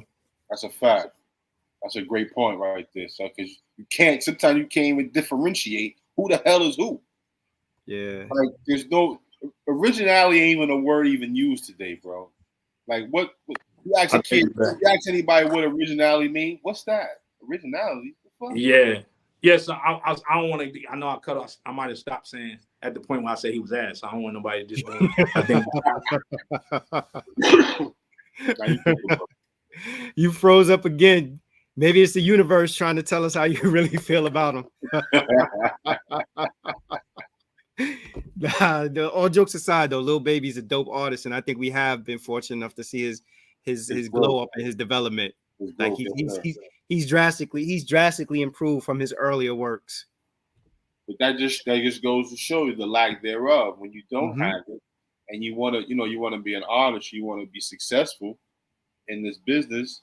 You know, you got to do your homework, man. You got to go to camp. You got to go to boot camp a little bit. Yeah, but the labels don't want to invest that money. The labels don't want to invest that money now. Well, now, but we're in a time where the artists like information out here. Artists got to do their own job, man. You got to do their own homework. Yeah, Rob, I agree. I think artists need to do their homework, but I also think like artists need like somebody professionally to come alongside it. I'm like, we got to see artist development in the form of making a band. Like you seen Puffy actually take these dudes through wardrobe, teach them how to have a stage presence, try to teach them about how you call it, actually handling the media. We got to see all of that. Like the labels were doing things like that back in the days, but now it's just like, all right, you got a buzz online, you sign. Stop being lazy. Go in the studio and actually work with a producer. Stop emailing shit. Yeah, I think that. Yeah, I think that does hurt. Sometimes you can luck up and that can work sometimes, but I think the synergy of people being creative and working in the room together creates the best records. So even if somebody's somewhere else, I just think they need to keep working on the record because there's records. Even that's kind of at the era where I kind of didn't like it, where we had to send people beats and email and then sometimes if you gave them the beat, even as a 2-track like an MP3. And it's clean and it's knocking. They don't even want them, so you're not going to the studio. They taking it from your 2-track and just putting the record out. Nah, that's whack for mixing though. Yeah, so I that kind of started to kind of wean me off a little bit. Like I was like, I don't know. I didn't like the direction everything was going in because, like you mentioned, as far as the artist development is one side of it. Now I just think it puts it back in the artists or the production companies and the labels' hands to develop it. But it's a plus. When it's done right, like I tell you, with everything is a good and a bad, but when it's done right, it's a plus because now artists get to go in or companies get to go in and have leverage because if I did everything, all I need is your some of your resources in your bag. Mm-hmm. You know what I'm saying? So I have more leverage, so I can get a 50-50 joint venture or 80-20 and still get money from the label. You know what I mean? And still get a big bag up front because now you have leverage. So it's in the same instance, it's breeding. Look at a Yo Gotti or, you know, some of the other people that's coming out now that's putting people on in position. They're becoming QC, all of these different, that wouldn't have happened if they didn't have those artists. You know what I mean? Because no label would have took them that far. If one record don't work or it buzzes, a lot of those artists would have been one-hit wonders because they wouldn't have kept grinding with them and kept going and kept going. Labels don't. What I learned when I had a small stint of working with some of the artists at Universal and having the freedom to go into an A&R meeting or be around the business of what's going on through my then manager, I started to know that it was all bottom line. They didn't care about what I thought they cared about. I thought that they signed the artist, they want every artist to go platinum. No, they don't care. Business 101. That's corporate 101. Yeah, we need to hear this. Bottom line, son. Yeah, we need to hear this. Right, fingers. They are too lazy. Niggas spend all that money and fly jets. It won't be a dude in the damn studio, son. Shit. Oh man. It's a crazy world we live in, man. Crazy world we live in, bro. But you know, it's the world we live in. But it is part of our responsibility because of the world we live in to change these things. You know what I'm saying? So we can't. Well, like I said, they're solely on bottom line, bro. They don't care about what you think they should care about. Especially once record companies became publicly traded companies, they just like any other company on the stock market. They're totally caring about the bottom line, and that's really it. So they don't. Every artist they sign, they're not expecting them to go platinum. They're not expecting them to go gold. If one does, that's great. They have the ones that keep the lights on for the whole label. They might, if they sign 20 people, maybe 2 or 3 of those they're expecting, and those are the ones they're gonna really put a bag behind. That's just how it works. Yeah, that's right. They don't really care. So when I started to learn that, I'm like, well, wait, why did you sign them? Or why are you only expecting this amount of sales in return from this artist? So they're only going to spend this amount. They're only going to allocate this much for the budget. They're only going to allocate this much for an advance and everything. So they know that. Today it's even worse because today they have direct analytics to tell what an artist is worth. Exactly. I just said that, like, yo, it's all about the analytics, yo. Yeah, so that makes me. That makes me. I'm into the T though, bro. I don't mean like they can. I mean, I have the same. I have a software that they use, which I have, and literally I can type in any artist's name. It'll give me direct to the second what they just posted on Instagram. Like it's like having a credit report for your music career. I can see their streams. I can see their posts on TikTok, Instagram, YouTube, their followers, who they just follow. You can see everything. It's like, just imagine just having that right at your disposal. So you can't lie no more and be like, yo, my artist is the hottest such and such. They're going to go, okay, type it in 5 seconds, tell you all his stats. His Spotify monthly listeners, everything. Right, yep. So when I mean that they can gauge what you're worth to them, it's literal. It's not like a estimation. They literally can tell you how much you streaming, what your numbers is coming in. They can look at the charts to see how well you're progressing, or if you digressed, or if you bought fake plays here or this month, how you it's crazy. So that's what they're working with now. There's no gut instinct A&R signing artists or labels saying, yeah, I believe in this artist and this is the next DMX. They signed DMX with his mouth, with his jaw wired. You know what I'm saying? Yeah. You had to have some vision to think he was gonna be something. This man he just got his jaw wire rapping in the studio, and he gonna be the one. How do you know that? Yeah, that's a gut instinct.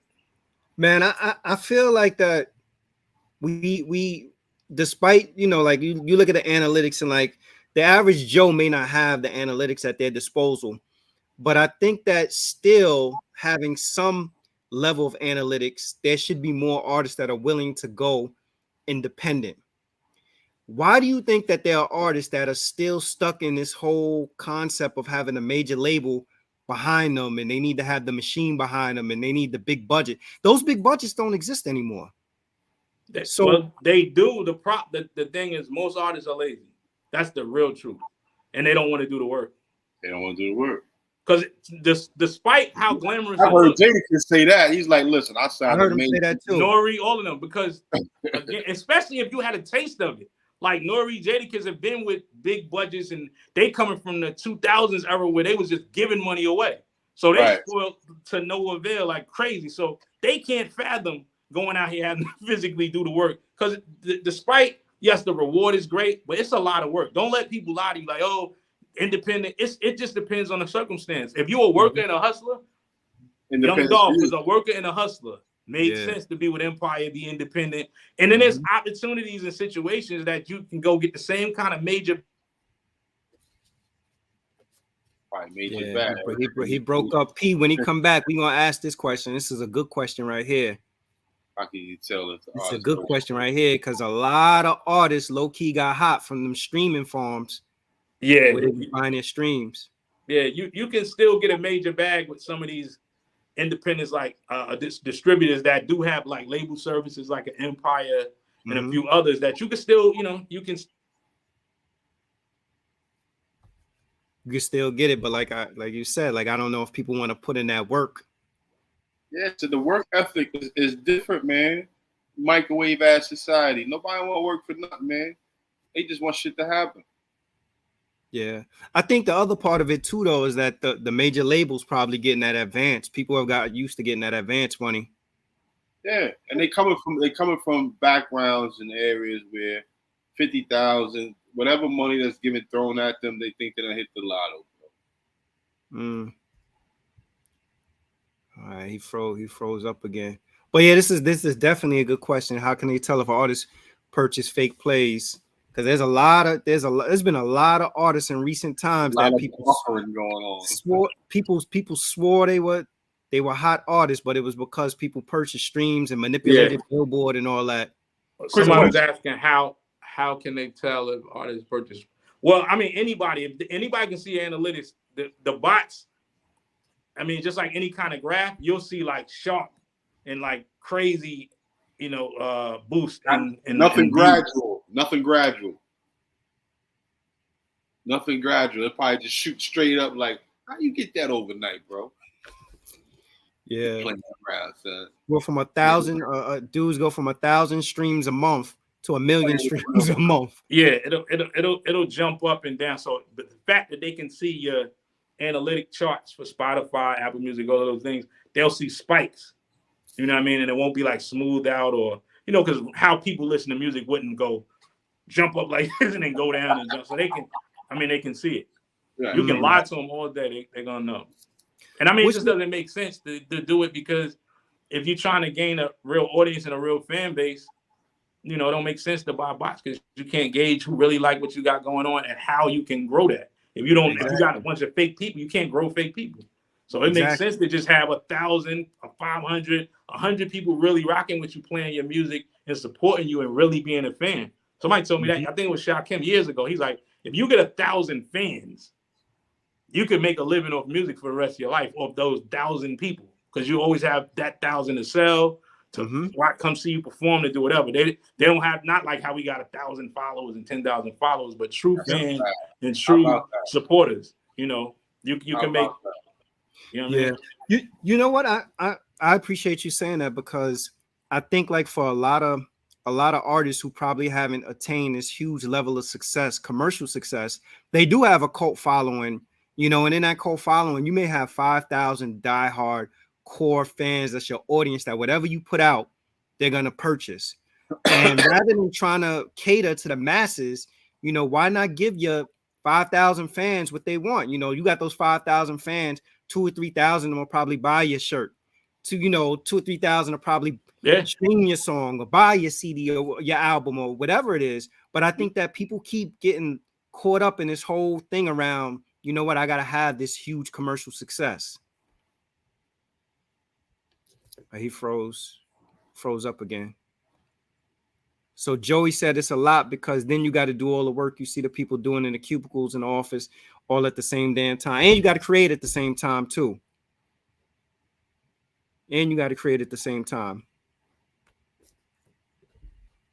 Crazy world, bro.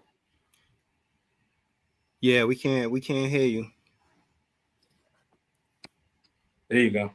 Yeah, but yeah, I was saying that, you know, like you have your core audience of people that's gonna come out and support you. You look overseas, like we had Master Ace on, and we talking to Master Ace, and Master Ace does very well abroad. You know, he was like he could do a show in the States and have less than 100 people, but then go abroad and have thousands of people who know the words to all his songs, you know, because those are purists, they his fans, and you know, you capitalize off those people. Everybody doesn't need to be a huge commercial success. You know, I asked him, I was like, would you rather have had your career or Young Jock's career? I think I asked him, and he said that he'd rather his career, because he's like, yo, Young Jock probably, you know, whatever money Young Jock made as a result of his successful single, he probably already spent it and don't have it anymore. You know, so there's value in longevity. Or love and hip hop. Yeah, that's the whole thing. Like, and that's something I had to learn too. What you do with your money when you make it, because it ain't gonna keep going. It ain't gonna just stay coming consistently forever. So I think the kids nowadays do have a better understanding. I just think the world in general, people are have an entrepreneurial mindset, more business minded. So when people get a little piece of money, they know how to try to make it stretch. Versus back then, these you know, in that era, people wasn't trying to make it stretch. They was just like thinking, live just like a drug dealer from the 80s. They gonna be living the life. 20 years later, 30 years later, bro, it's not gonna keep happening, bro. So you're gonna have to figure that out. And that's something I did. And I remember going to some of my peers that was doing good in the industry at the time. I was doing pretty bad. I had some stuff going on, but money wasn't right. So I was like, yo, how do y'all still be making money when you ain't placing no records? You ain't doing it. It was like, oh, I own a brownstone. Oh, I got a barbershop. Oh, I got a restaurant. I was like, well, who the hell was going to tell me? All I keep doing is buying equipment. All I keep doing is buying equipment and studio shit. And I'm not investing in my money in anything to make it grow. And then I'm not from a family that has money and understands financial literacy, like most of us aren't. So we just spent the money as it came, thinking it was going to keep coming. And without, like I said, you can have all the information, but I didn't have no. When he come back, I'm gonna ask him though, like about the we get that first check. What you did, yo? Because everybody at some point that messed up a bag. You messed up a bag, easy. Everybody at some point that messed up a bag. We can't hear you.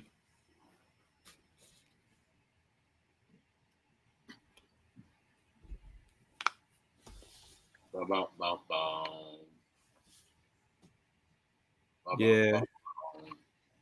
All right. All right. You back? Yeah, I was gonna say.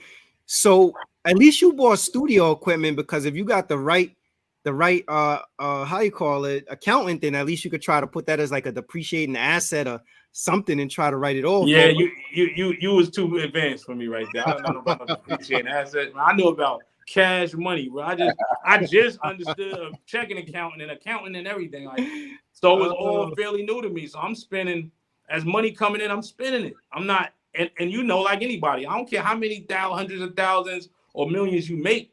If you ain't investing in it, the money not growing. So you're gonna just keep spending and spending. So that's ultimately what happened. And then I got to a point where, you know, I start asking questions, because you embarrassed, because you don't want to let niggas know you don't know what you did with your money. You still a grown man. So I don't want to be going to niggas like I'm broke. So I go, yo, I'm trying to slightly ask little light hints, like, yo, my man, like, what you do when you ain't getting no placements? Like, what you got? Oh, I own a restaurant. Oh, I got a food truck. Oh, I got a barbershop. Oh, I got 2 brownstones. That's right. Oh, I got a club. You got to diversify your portfolio. Yo, I had a recording studio that I was renting. I didn't even own the building that the studio was in. So what did you do with your first big check? Bought equipment. Yo, but you know what? I had equipment. See, let me explain to you. But that's a self-investment though. It is, but it's not, because what I kept doing was buying what the other rich niggas around me could afford. I couldn't really afford it. When they going out getting it because it's the newest thing. Right.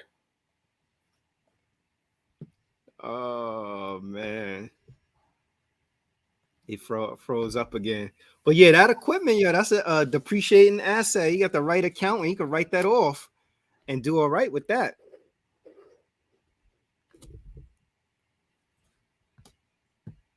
Could be worse. I thought he was gonna say that he bought some sneakers or some drip, some a crazy car. Yeah, I bought a Lambo with the Jake by the projects. Iced myself out, iced out medallion. Shameless plug. It happens though, like yo, real talk. It happens, you know. Like you know, not everybody got that level of financial literacy. So we not all talk about money, man. But not at all. How to spend. That's it. Consume. You can hear us? Nah, you can't hear us yet. Not yet. Yo, if you got questions for Chop, put them in the chat. We try to take some questions from folks that's viewing.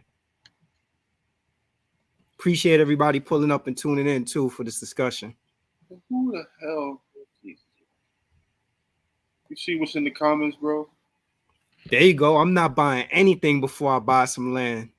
Smart man. Nah, I ain't know nothing. We ain't know nothing about no land, bro. It was all bad, bro. I'm telling you. Yo, I wasted a lot of money, bro.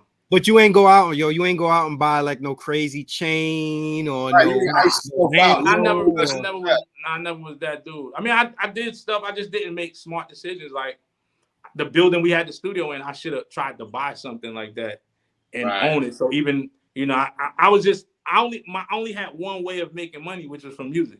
So I didn't know any other ways. I didn't know, you know, I had some friends around me that was telling me about real estate, and I just thought it was too much. And I was so consumed with music that's all I invested my time, energy in, and that I knew that like the back of my hand. But did you rent out the studio for other people to record? And did you like try to invoice the label to have? Well, when we first opened it, I had studios prior to that. I had like, you know, a decent, like I said, we had like kind of the main spot in the city. So we had something, we was doing that. But when I got the deal, then I got high and mighty. So I didn't need to do those sessions. I was invoicing the label. I'm working with AZ for 30 days, but that money was crazy. You know, the money you're getting, that's the one thing I always love with the music industry. When you invoice for that studio, you got to wait 30 days, but you're going to get it. It's like clockwork. And it would be crazy, you know, crazy money, way better than the $30, $40 an hour I'm charging for those sessions locally. Yeah. So, but that's what I mean. When those bulks of money and checks was coming in, and especially then, man, I could have been snatching up $20,000 houses, $10,000, $50,000 houses, fixing them up, getting land, real estate, doing that, or buying a build. Back then, some of the buildings where we was around where we was at, I could have bought for like $250,000. Now they like $1 million, $250,000, $700,000. But at that time, I could have did that. But I didn't have that energy around me. All I had was, and in my opinion, I felt like I was kind of the brains of most of the stuff that I had around me. So I couldn't go to the people around me and ask them because they thought I knew. You know what I'm saying? So I'm gonna tell you, I don't know if you did it, but what I would have did is I would have sold AZ a beat. Then I would have told him, "Oh, you gotta come record." I said I would have sold AZ the beat. Then I would have told him, "You gotta come record it." Can you hear me? Nah, he froze. Oh, he froze up. He's on his way of freezing when you said that. Then he actually froze. Yeah. Yeah, that equipment was expensive. Sam Ash was hitting people over the head. Guitar Center and Sam Ash had the crazy come up back then. Sam Ash got his grandson working in there now. That nigga off somewhere else.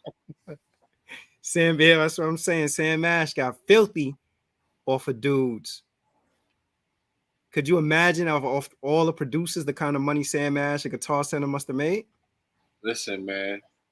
We both know an individual we talked about yesterday. He would always buy. He lived in that place, bro. Where? Sam Ash, Guitar Center. Sam Ash, Guitar Center, bro. That was, bro. Oh my God. But here's what I was saying. I would have sold AZ the beat, and then I would have told them, "Yo, you got to record it at my studio." So I'd have got the bread. No, I did. Beat. That's what I'm telling you. I did all of that. Every artist I did earlier on, they paid me. Ali Vegas recorded his whole album with me. And then the songs they didn't do with me, they went to other studios. I did AZ. I did both of those albums at my studio. Yeah. And the majority of them. So that's what we were doing. and then there was other artists because we was working with Trackmaster. So whoever was signed to Columbia, the guy Free from 106 in Park, she used to be at my studio. Recorded 50. Tons of people was coming there. So it was like I was invoicing the label. We was making money, but like I just told you, if I'm making it and I don't invest it in any vehicle to make it make money, it's gonna go. Because I'm gonna spend that shit on stuff I couldn't afford. You know what I'm saying? I'm trying to. Yeah. You ought to put a vending machine in the studio, all that shit. Vending machine, soda machine. Hell yeah. We know that now, though. We know that now, bro. I can imagine. Shit. Everything, yo. Now for real, the music stores, they was getting it, man. They was getting it back then. They probably still getting it, man.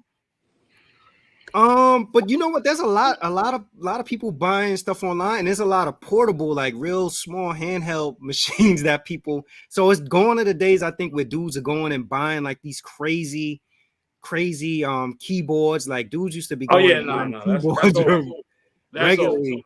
But yo, I'll say vending machine. So I would have had the soda machine out of the vending machine. I would have told my man who sell bud come through. We had that. We had food. We had all. I mean, I had a food. It was a kitchen. Yeah, it was a crazy open. It was a real studio. We had kitchen. We had food. We had soda. We had everything in it. The problem was we was making all of the money. When you make it and you don't invest it in anything else, and you just spending it, it's gone. Yeah, and that's what happened over a course of. And this is not infinite. This is like maybe a straight. From 99, I'll say, to 04. Universal, you're absolutely right. Don't sleep on vending machines. That's a nice sound. Joey said they had the vending machine. Yo, I would have had everything in there. I would have been like, yo, cable would have been a tax write-off. I got a dude who run to the liquor store for y'all. I charge you for that. That's it. You writing off taxes. You had a food truck right outside. Yo, car service to bring you to the studio. Detailing, you pull up, the car. Everything. Job, baby. But yo, back then, them budgets was much bigger. So dudes was getting those budgets, and I know people who were signed who had deals, and they was tearing them budgets up with the car service, ordering all kind of let me get 10 pizza pies, bro. I used to go to the studio. We'd be at the Hit Factory, especially then, because a lot of times those artists didn't like to be in the sessions when you mixing their records. Mm-hmm. Man, I call half the hood. Yo, I'm at the Hit Factory on 54th Street. Come through, bro. We ordering all kind of food on Nas budget. We ordering all kind of food on Nature budget. Everybody, and then they going. We coming over there. We chilling, eating up. We did all of that. That was cool. That's why I said it was a lot more money and access to for the labels, but it kind of backfired in years to come for the labels. That's why they introduced a lot of these deals and the 360 deals and celebrity deals where they're getting money off of everything to recoup some of those losses and a lot of money that was spent. Open budgets, you know what I mean? To have an open budget is insane. That's basically giving your kid your checkbook or your credit card. Yeah, that's crazy, and that's what it really was. You're giving kids who had no idea of what money meant, and you could just spend it up. That's why it took people so long to recoup. Mm-hmm. We was in the studio with LL. This was 02. He said, "I'm still in the red." Last time I had a positive royalty statement was 96. This was 02. Because even when you have those good albums, you recoup sometimes, or you might break even, but then you get a big advance the next time and you spend all this money and then you don't do good. They're going to still give you another budget every time. And then someone like him, he's a marquee artist, because even though wasn't selling a lot of records in that, some period, like during the early 2000s or late 90s, he didn't do crazy until like 01 or 02 again. He still was getting those budgets, and he's a top artist, so he's not getting no little small budget. He getting an open budget. He getting features. He can pay for whoever. He can pay for whatever producer. And then back then, you would kill the budgets because, like I told you, I did tons of records for people that never came out, but I got a first half. So if you pay 20 producers 10,000 or 5,000 or 20,000 they first half, you eating up your budget right there, and you don't even use the song. Yeah, nah. You know, just like even thinking about like the stuff with the budget joint, like what I don't understand is that you think about before dudes had deals, they was actually writing their rhymes before they got to the studio when it was on their time. Now, yo, it take a dude, yo. If I overseen a late, it would not work for me. I'd be pissed. I'd be like, yo, how you gonna tell me you've been in the studio for 2 weeks and you got 116? You got one verse. You know, like dudes just got so lazy and complacent. Yo, them budgets got tore up. But I'm telling you, I seen a lot of dudes blow through budgets, and it's just sad. What's your thoughts on streaming? I think we lost him. Joey said ordering shrimp the size of my fist. So let me get shrimp, filet mignon. Yo, give me a bottle of Dom P and some Cristal up, anything you could think of. And then at the end of the day, when the artist actually came out, or the artist got their statement and they seen all the stuff that was on the statement, dudes was losing their mind. You like, yo, you mean to tell me I spent what on what? Yeah, nigga, you buying chicken wings all day. I was an executive producer on a project. I gotta leave it nameless because I don't want to name the person who was taking the money.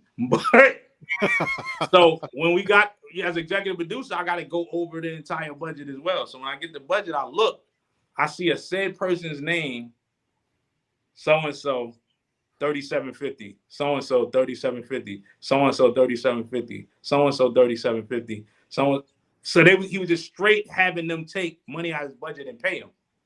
It wasn't even hitting. Wow. And it was a lot of that, you know, as a lot of kickback going on, a lot of, you know what I'm saying, overcharging for the studio, working out a deal with the studio owners or working out deals with radio people and stuff. It was a lot of, I mean, it still goes on, but it was like, it was so much money at that time, so it wasn't being missed. So you could do it easy.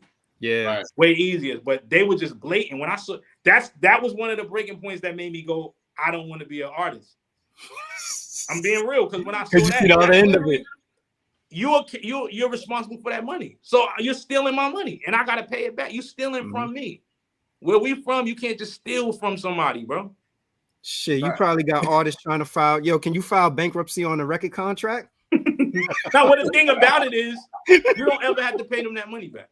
Like, so when people brick or they get dropped, a lot of times they don't have to pay that money back. So that's another. They would just write it off. Yeah, and a lot of times, I saw this a few times where they'll sign someone, they on the fence about it, they might try it out, it don't work, they just go like, all right, cool. They didn't gave you money, all that, and they don't really care. And some people could walk away from the situation, I owe nothing, go get a deal somewhere else. Right. Yeah. What's your opinion on streaming? Is it good or bad for the artist? Because I know streaming, in terms of what the royalties is for streaming, it doesn't seem like it's right now working out for artists, but it is another mechanism to try to generate revenue for artists. Well, it's long-term revenue. What would you rather have, right? And just use this as an example. I do a record with a company, it's a physical CDO record, and after 18 months, they stop manufacturing it. So all the pieces that I made, that's it. That's the end. It's never going to make any more money unless they re-release it as a greatest hits or something else later on. You'll never make money off that again. Whereas with streaming can live forever. Like it's not going to go away. So that artist can keep making money. Now you got to get the percentages and the payouts a little bit better. But if you're like say somebody like Russ. Oh, he lost him again. At least we lose him right as he's about. Yo, you would be really good. Yeah, I know who this is. I know for a fact who this is, Joey. Yeah. I know who this is. Joey put it out there. Anybody in the chat want to take a guess who we talking about? Pardon me, yo. You back? Yeah, we back. Yeah. I was saying somebody like Russ who owns his catalog and he's getting the majority or the whole thing. his streaming catalog forever, he's gonna get all of that. You know what I'm saying? Whereas if you had a piece of vinyl or cassette or a CD, it's gonna stop selling at some point. Streams are not. They go do a versus and people's streams go through the roof. It's just they don't own it. And they don't own the master, and they don't. So, but they're still getting publishing, and they're still getting money from it. So it's an infinite cycle of money. So I think that aspect of it is dope. They do got to work out the percentages and everything to make the payout a lot better. But it's a way to collect money that people ultimately wouldn't even see. Like a lot of I took advantage of it for music I did from the '90s.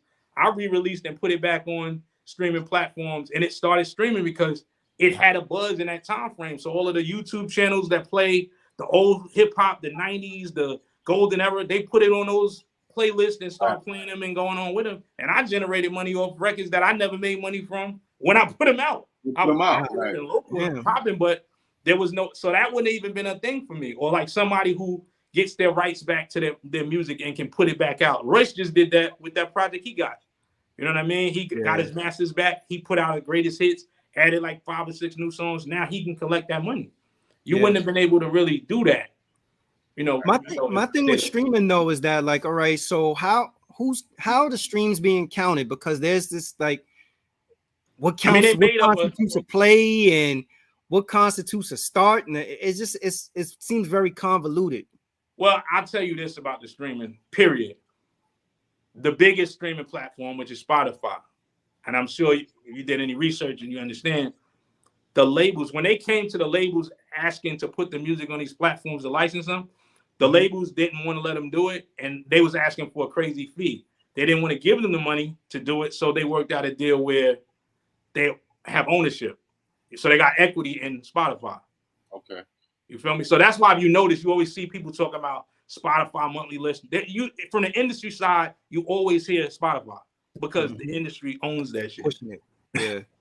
So that's the reason, and that's why it's the lowest paying platform, because the record labels own it. So they sold the artists out for a bigger share and a bigger cut of the overall. That's why they don't care about the pennies on the dollar they paying out, because they make way more money.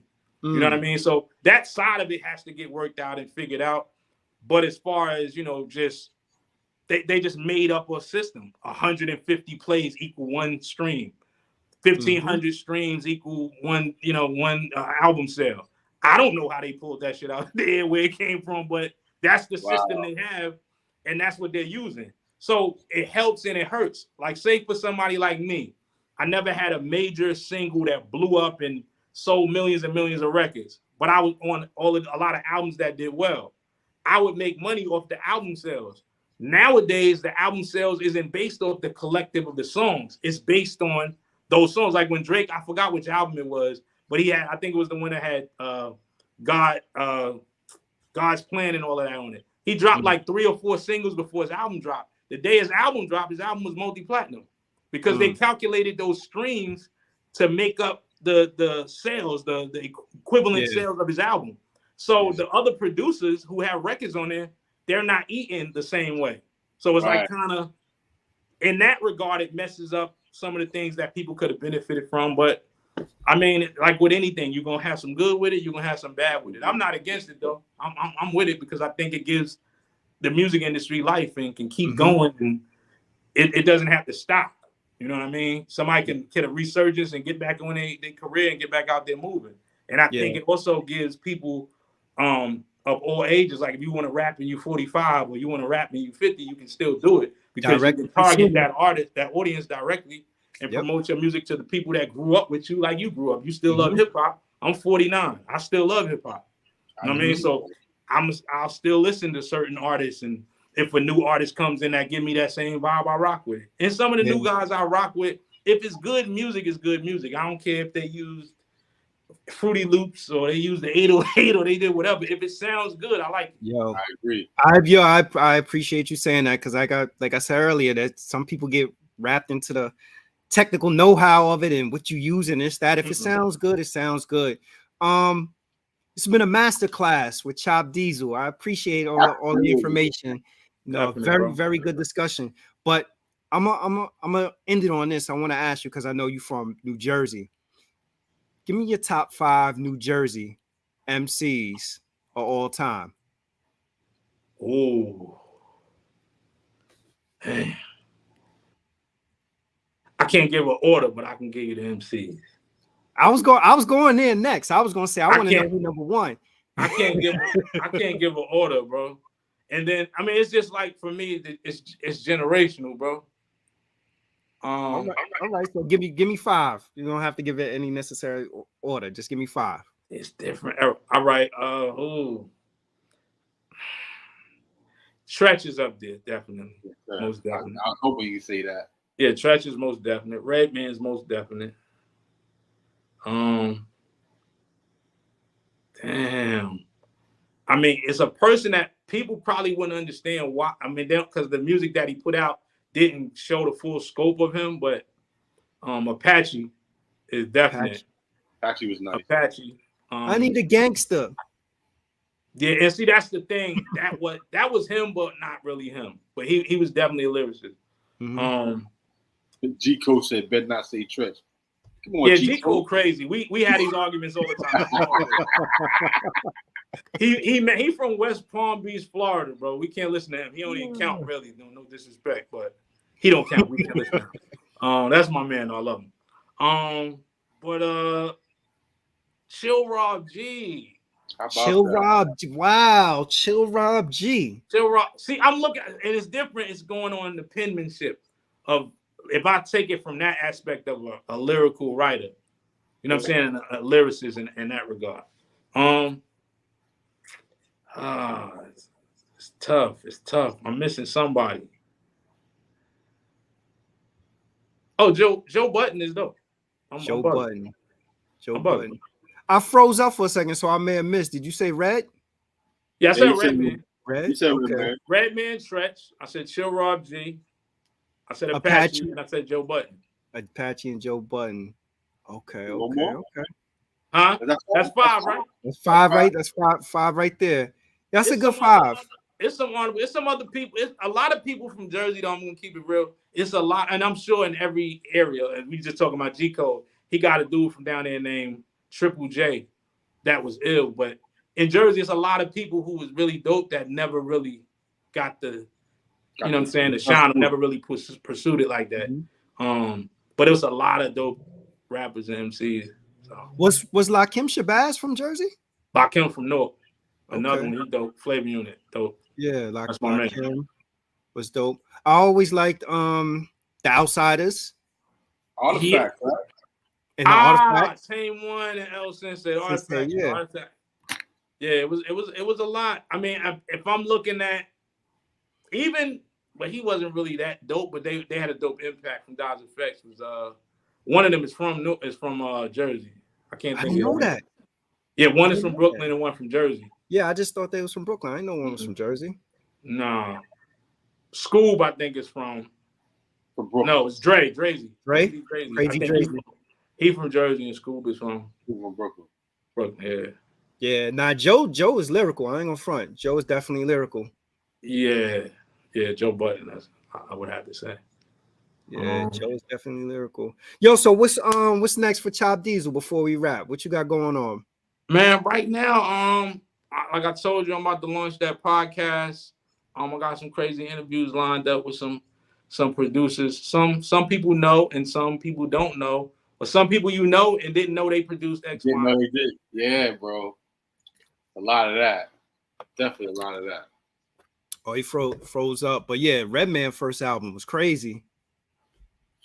Time for it was what the album, right? Time for some action. We back. How to Roll a Blunt. Superman Lover. Yeah, you can't count Red out. Yeah, so that's kind of what I got going on. The podcast is gonna be launching. I'm gonna be doing, like I said, I'm on a more of a consultant, and I don't want to say manager because I don't think I want to be a manager anymore in life. I tried that. Just be a mentor, man. Yeah, I want to mentor. I want to teach. I've got programs, different things I'm trying to put together. Nice. And just put the information out there for the people who want it. That's the other thing too. Is a lot of times you try to force this information on people who need it but don't necessarily want it. So It's like, that always clashes. I'd rather just put it out there, and I'm gonna start being more visible and more, because they always getting on me like I don't be out, I don't be active, I don't do interviews, I don't do a lot of stuff. But this from this point on, you're going to see a lot more things and a lot more me being active on social media and online and just being places and doing things. You know what I'm saying? Because for a while I was kind of done with music as well. So I understand what people mean when they like. It jades you a little bit, man. Tired, yeah. You get tired of it. Like it'll suck the life out of you. That's a fact.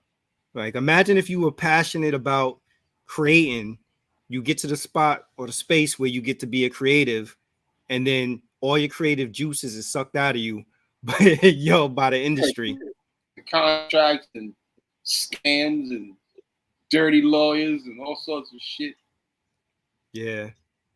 Nah, I can't hear you, bro. Yeah, we can't hear you. Yo, I'm gonna tell you, there's one person we left out for New Jersey too, who arguably may be the best from Jersey. Yeah. I'm back like cook crap. You can hear us? Yeah, I was just saying, there's one person we left out who arguably may be the best from Jersey, Lauryn Hill. Oh, Lauryn Hill. Yeah, I'm bugging. Hell bugging. Yeah, Lauryn Hill. Man, so everybody, we appreciate you for pulling up, tuning into the No Ideas Original Podcast. Chop, yo, you my dude. You gave us a master class today in the industry. This was a great dialogue. I appreciate you, bro. Appreciate you for having me, brother. Yo, everybody, make sure you tune in next week to the No Ideas Original Podcast. Salute everybody. Have a good night. Chop, hang out behind the scenes. I want to build with you. All right, definitely.